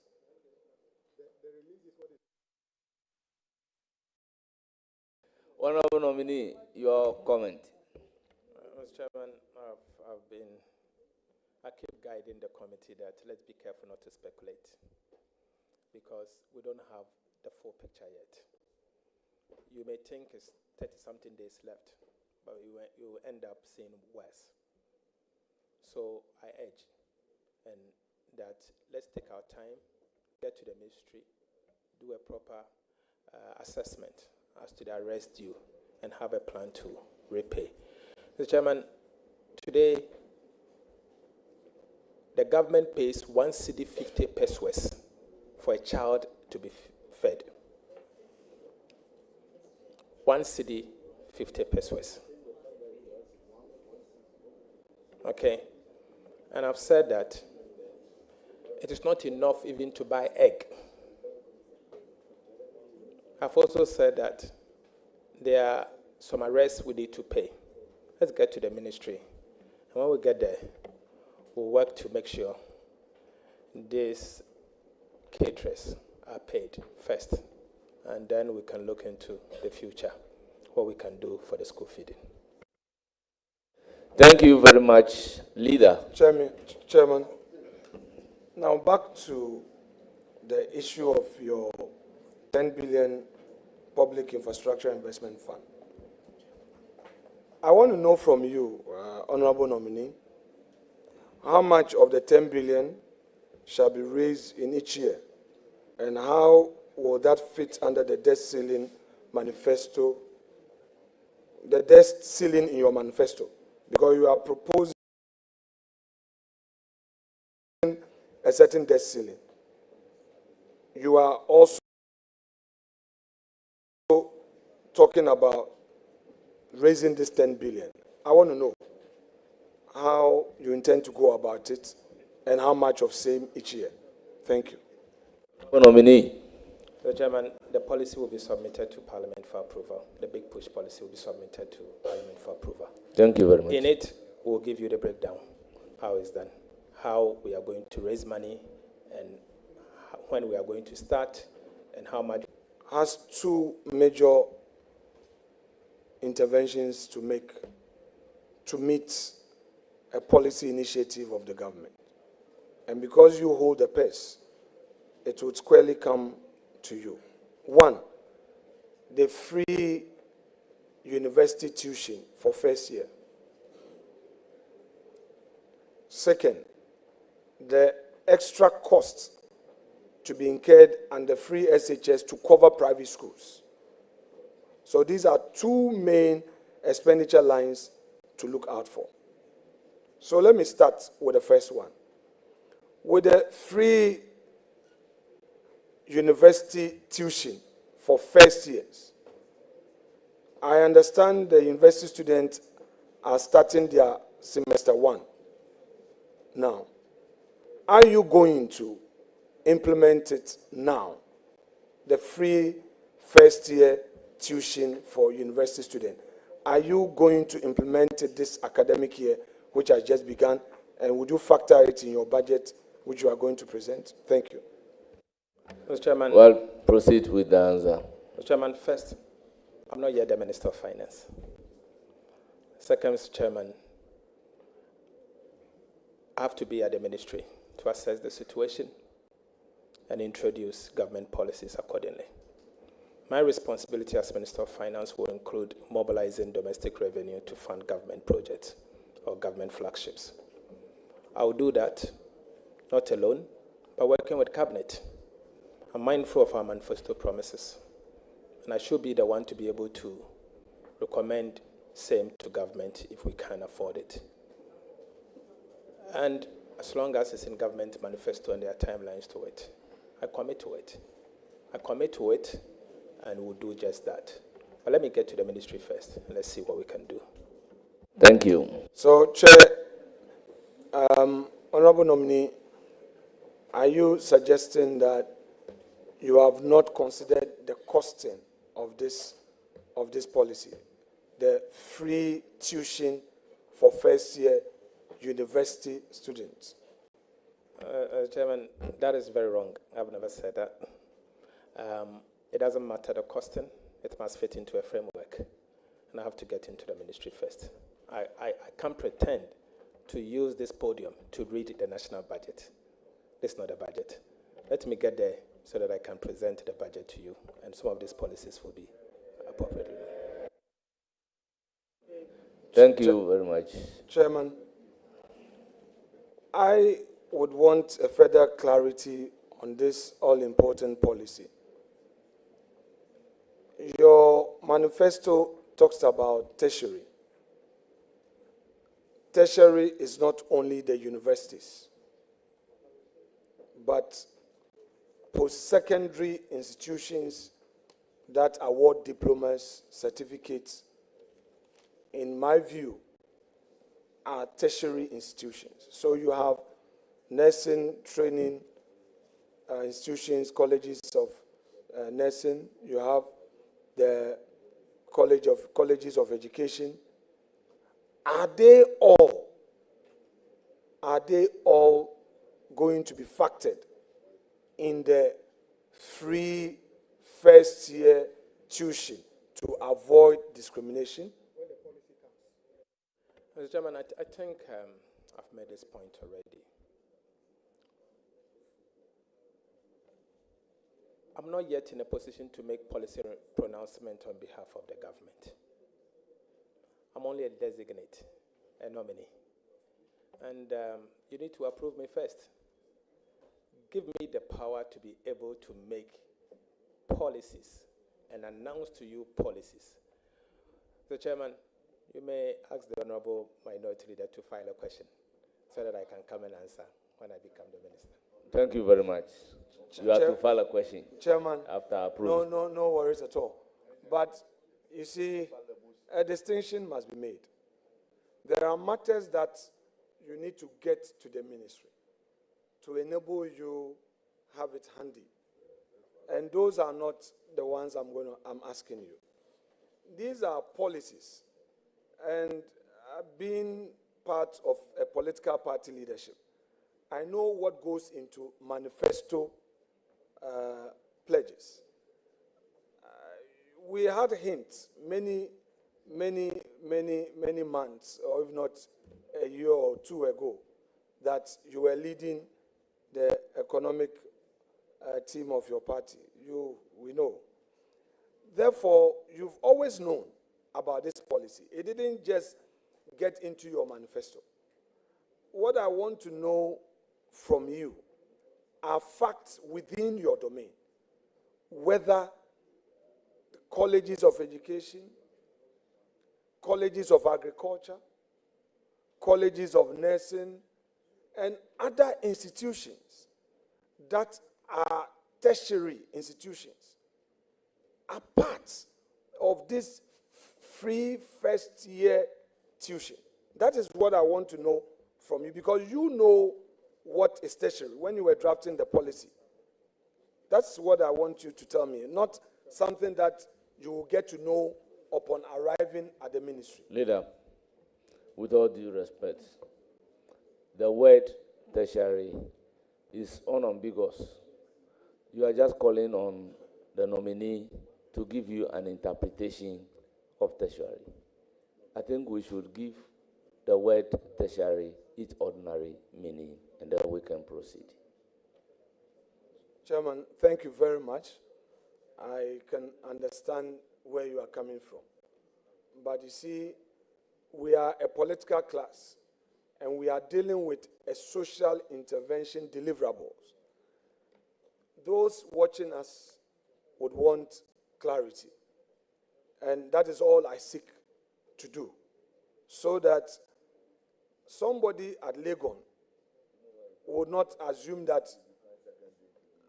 university is university and that he or she will benefit.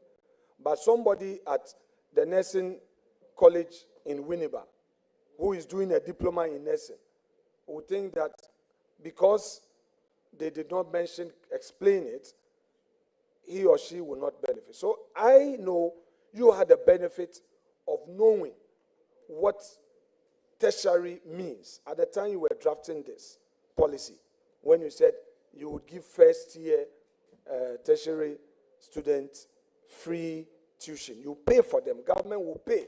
So parents would not need to pay at all. You know? So I just want the clarification. Mr. Chairman, I think it's unambiguous in our manifesto what we said. I do not seek to reinterpret what is in the manifesto. And it's as clear as possible. In the next budget, if you have any doubt, we can clarify those in the next budget. Thank you. Fair enough, Chairman, fair enough. So let me come to the next leg of this social intervention, the free SHS. So you have promised that you will extend it to the private secondary schools. You are going to be a major advisor to government. Have you planned, do you have a plan as to the number of students in the private secondary schools? And if so, have you looked at the cost? Mr. Chairman, the number of students in the private school as at yesterday cannot be the same as today. It moves. So whatever target or whatever costing that was done was done with the data as at the time they did assessment. I was not part of the group that did assessment. Today, we are in office. You need to look at the data, the number of people concerned, and how much you are paying. Let's get to office. The president is only 2 weeks, it's less than 2 weeks old, it's 1 week old. Let's get to the office, and then we can start work. There's no minister at post as we speak. And so you need to help the president to constitute his cabinet as soon as possible so that they can advise him for him to come to Parliament to deliver his State of the Nation address. Thank you. So the private secondary schools that you propose to extend free SHS to is going to include Ghana International School, Lincoln, Association, because all these are private schools, secondary schools. Are you going to include them? Well, the nominee is capable of answering the question. Other than that, private school is private school. Mr. Chairman, I'm not aware that Ghana International Lincoln and it takes WASI. They don't write WASI. I'm not aware. I'm not aware that Ghana International School goes through West Africa Examination Council. They do GCSEs and A-levels and others. I'm not aware that you can equate Lincoln with a school fees of $30,000 to Achimota School. I'm not aware of that. The Chairman, let's get to work. And when we get there, we'll present to this House a comprehensive program. The Chairman, the previous administration was unable to pass the free SHS bill. You are aware of that. And Mr. Chairman, we will regulate this free senior high school policy properly to make it sustainable, so that it becomes part of our nation's development. I think His Excellency the President has made this pronouncement, and so we'll do what we have to do.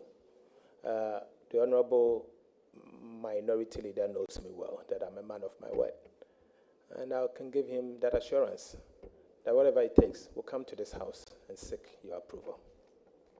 Chairman. Thank you very much.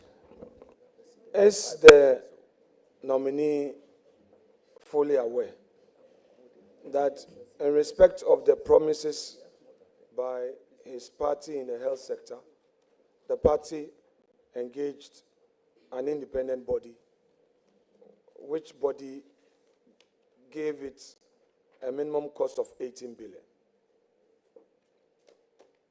Are you aware of this? And do you agree to that? the health sector promises that your party made? Mr. Chairman, I'm not aware. The only thing I'm aware of is during the transition, I was told that Agenda 111 would take 1.5 billion US dollars to complete, but I'm not aware of this 18 billion. I don't know. Are you committed to completing the Agenda 111 with that amount? Are you committed to that? Mr. Chairman, the immediate past government was in office for 8 years. They announced the Agenda 111 in 2020.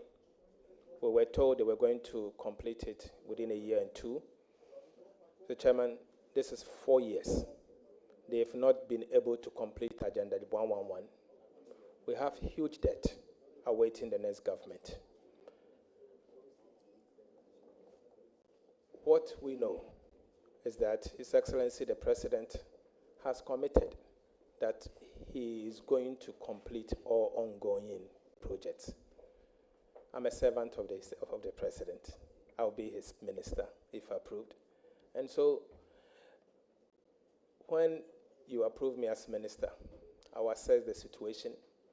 I'll find out what you are leaving behind and be able to advise the President appropriately. But at the moment, I'm not in a position to advise him because I do not have the full data of what is the true state of Ghanaian economy.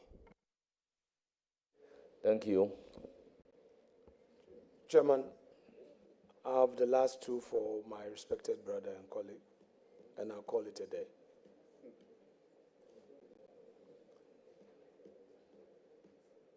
Leader,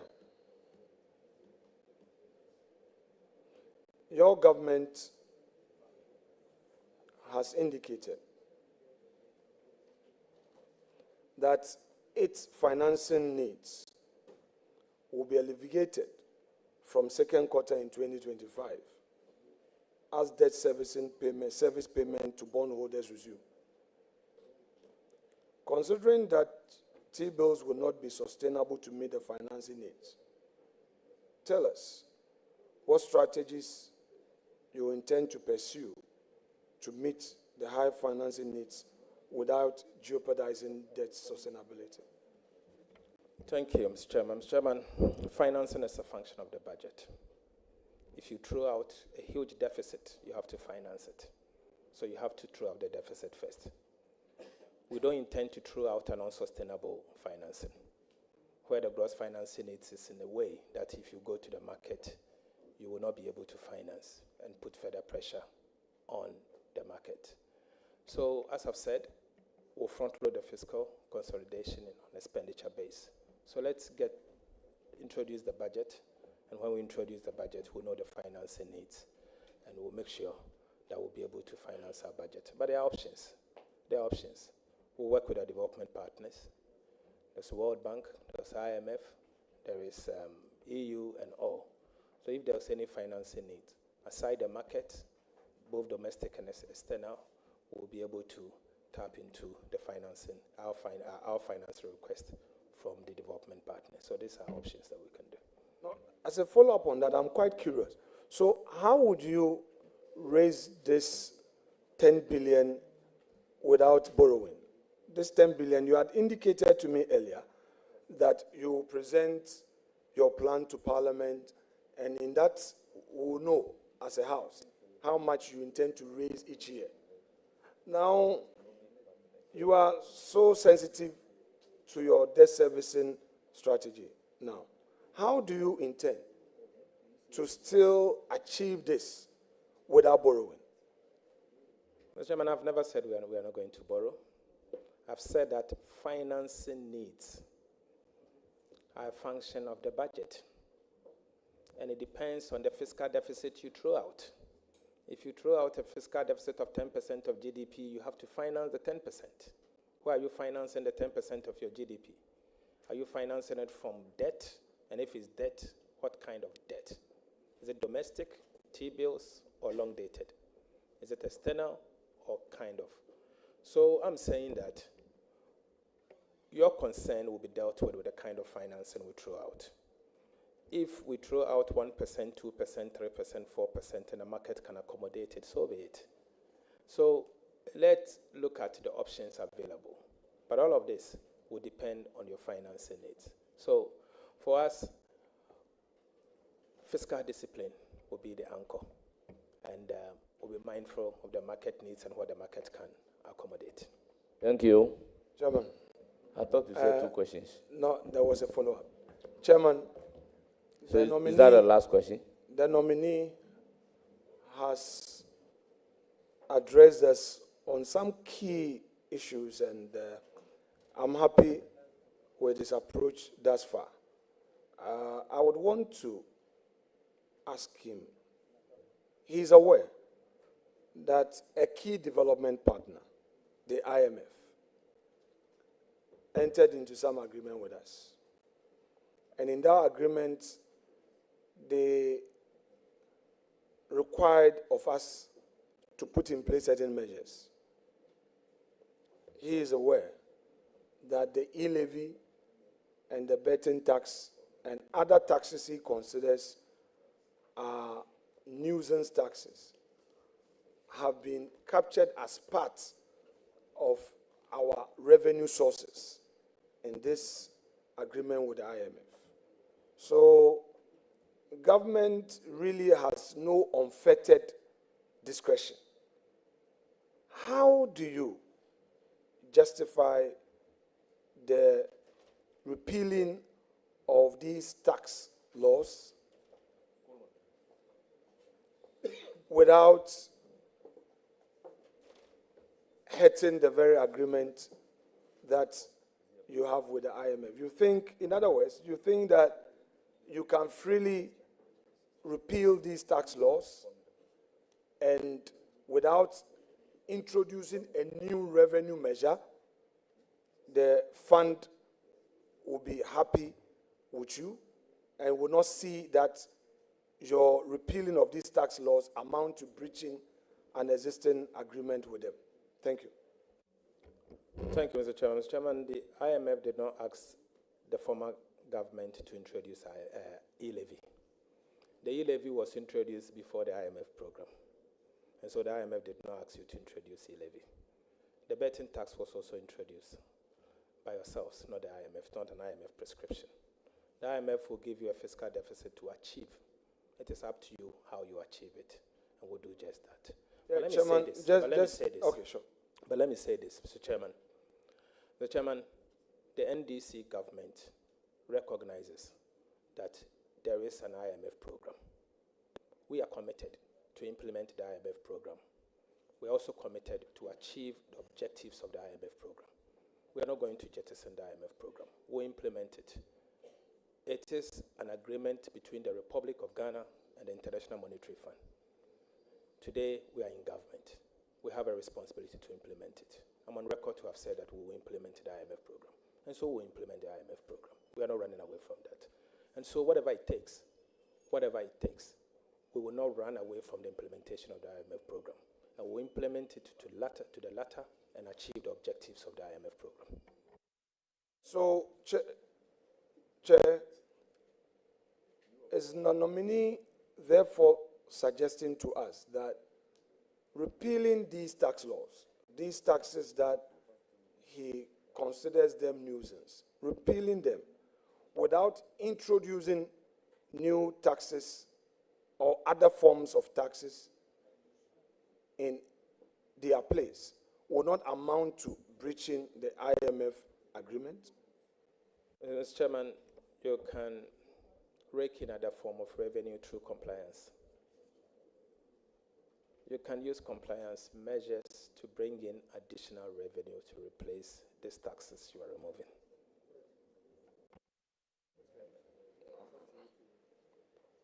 Finally, leader, your government is proposing overhauling the existing foreign exchange regime. As finance minister, what is the alternative? Have you any comprehensive foreign exchange policy you will pursue? Because it's not just enough to say that you will depart from the existing foreign exchange regime.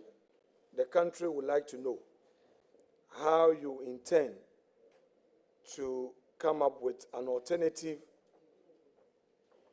policy, which policy will help to address the currency depreciation and build more foreign exchange buffers.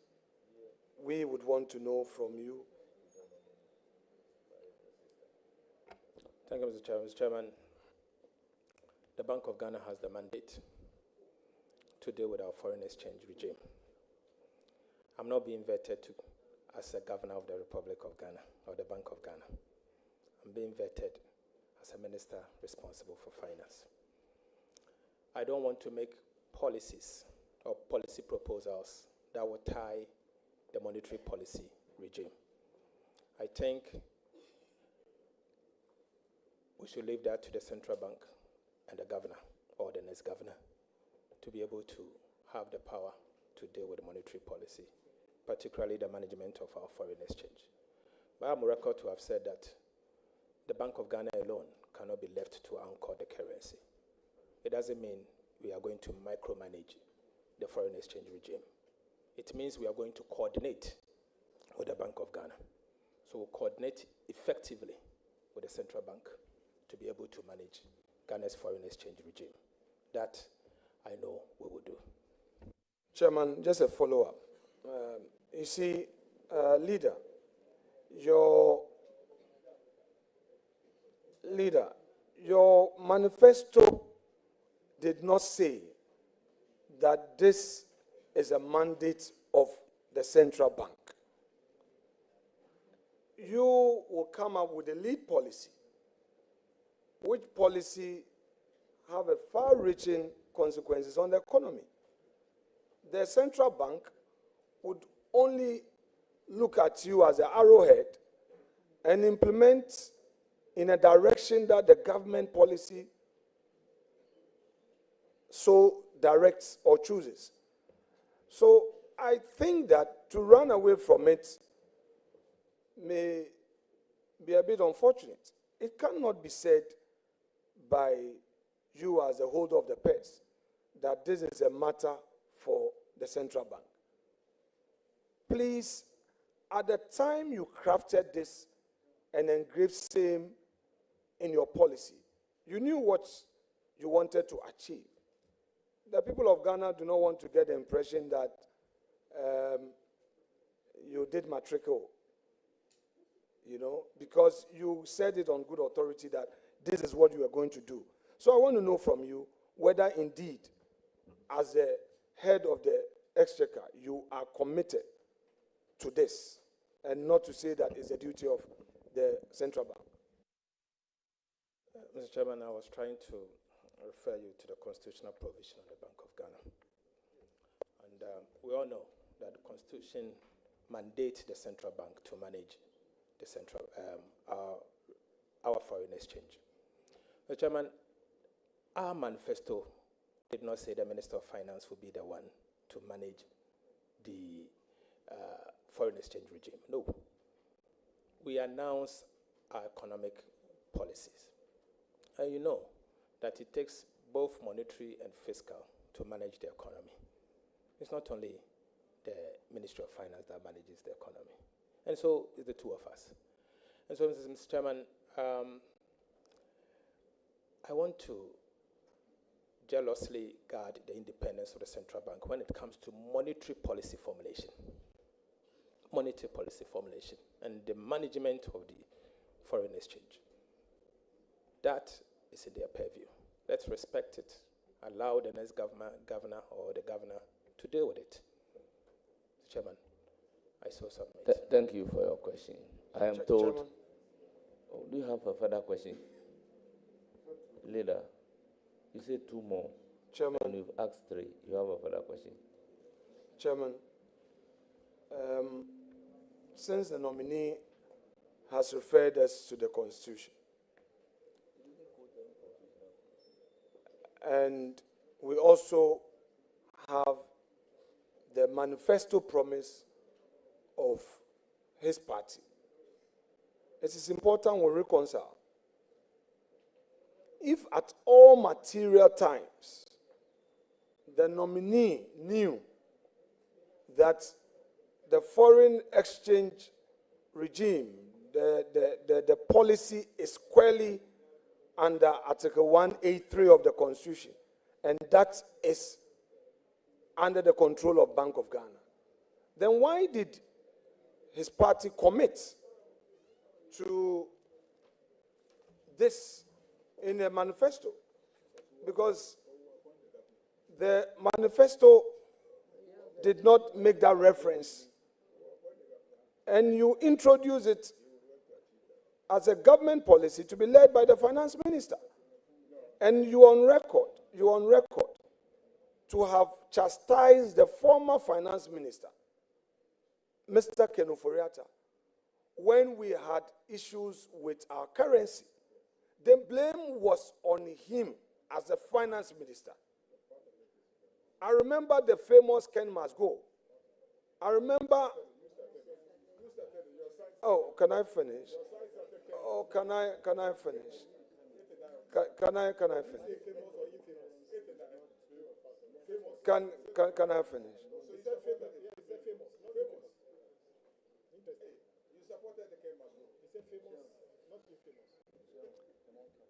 The duty, a certain British politician once said, the duty of His Majesty's opposition leader is to oppose.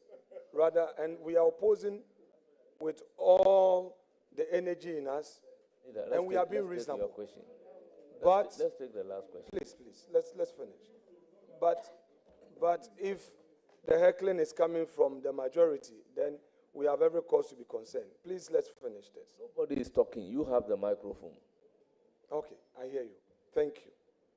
So my question to you is this. When we had the depreciation of the cedi, your side in Parliament chastised the finance minister for not showing leadership in managing the cedi. To you, it wasn't about Bank of Ghana. And I'm saying that today, in your manifesto, you have re-echoed that same policy. And if you are now going to quote the Constitution to say that that is going to be the responsibility of central bank, then my question to you is that, did you mislead the Ghanaian people when you engraved that in your manifesto? Mr. Chairman, that is inaccurate. Mr. Chairman, let me also refer you to the same Constitution, Article 184, 183, 1834. Mr. Chairman, it says the following shall apply to the governor of the Bank of Ghana. He shall be appointed by the President, acting in consultation with the Council of State for a period of 4 years.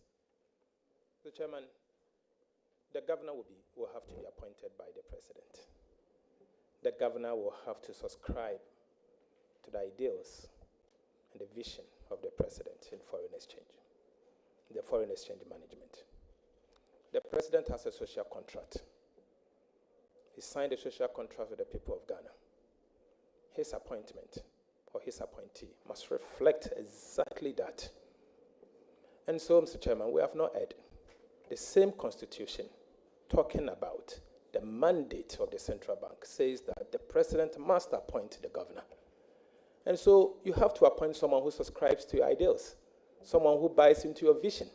And so he's going to appoint someone he believes will do what it takes. And so that will be done. That will be done.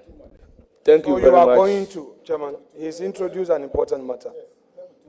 There's a central bank governor. We have a governor of the central bank. Who has mismanaged the bank? He's going home. Central mismanaged the mismanager of the bank, not the manager. When is his tenure coming to an end? Mr. Chairman, you should be telling us, but I know he has had his 2 terms, 2 maximum terms, and he has some months to go. So certainly within the next 4 years, the president will have the opportunity to appoint a I governor. mean, after he has retired. I am not appointing authority. Pardon? No. Mr. Chairman, we need some protection here.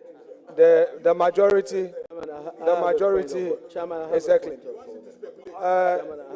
Honorable nominee, honorable nominee, you are telling the committee that the governor has some few months to go. I want to ask you that this new appointment you are referring to, would it be after his retirement? Honorable members, the Constitution states clearly the tenure of office of the governor. So definitely what the nominee is saying is that within a period, it will come to an end and the president will have the opportunity. This issue as whether when exactly it will end is not a question for the nominee to be asked. Chairman, I think your ranking member is done. Yes. So if you raise new issues, you may invite him again. Yeah, so honorable members, it's now my turn to answer a question, to ask a question, but I have no question for the nominee. I will use the period to acknowledge the presence of some guests in our midst who are here to give moral support to the nominee. They are Nana Efua Esiwa II, Paramount Queen Mother, Ejumako, Ama Forsen, sister to the nominee, Kwesi Forsen, Kojo Forsen, brothers to the nominee, Sechiwa Claudia, sister, Reverend Pa Kojo, brother, Mr. Afrifa, brother, Professor Ferdinand Ahiakpo, staff, James Ajenim Boatin, staff, and Professor Jonathan Annan, Ejumako Enyen SCM constituency chairman. May I have the privilege to say you are most welcome.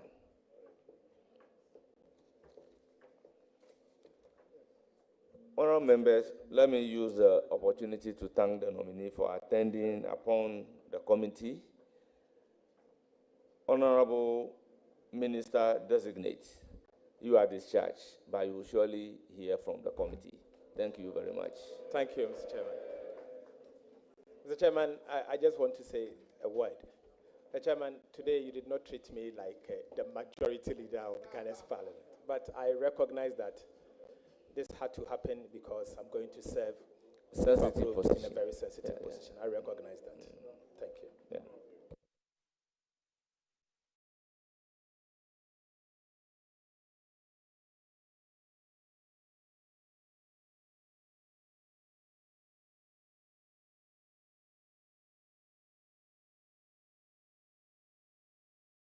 Members, we'll have 30 minutes break to ourselves.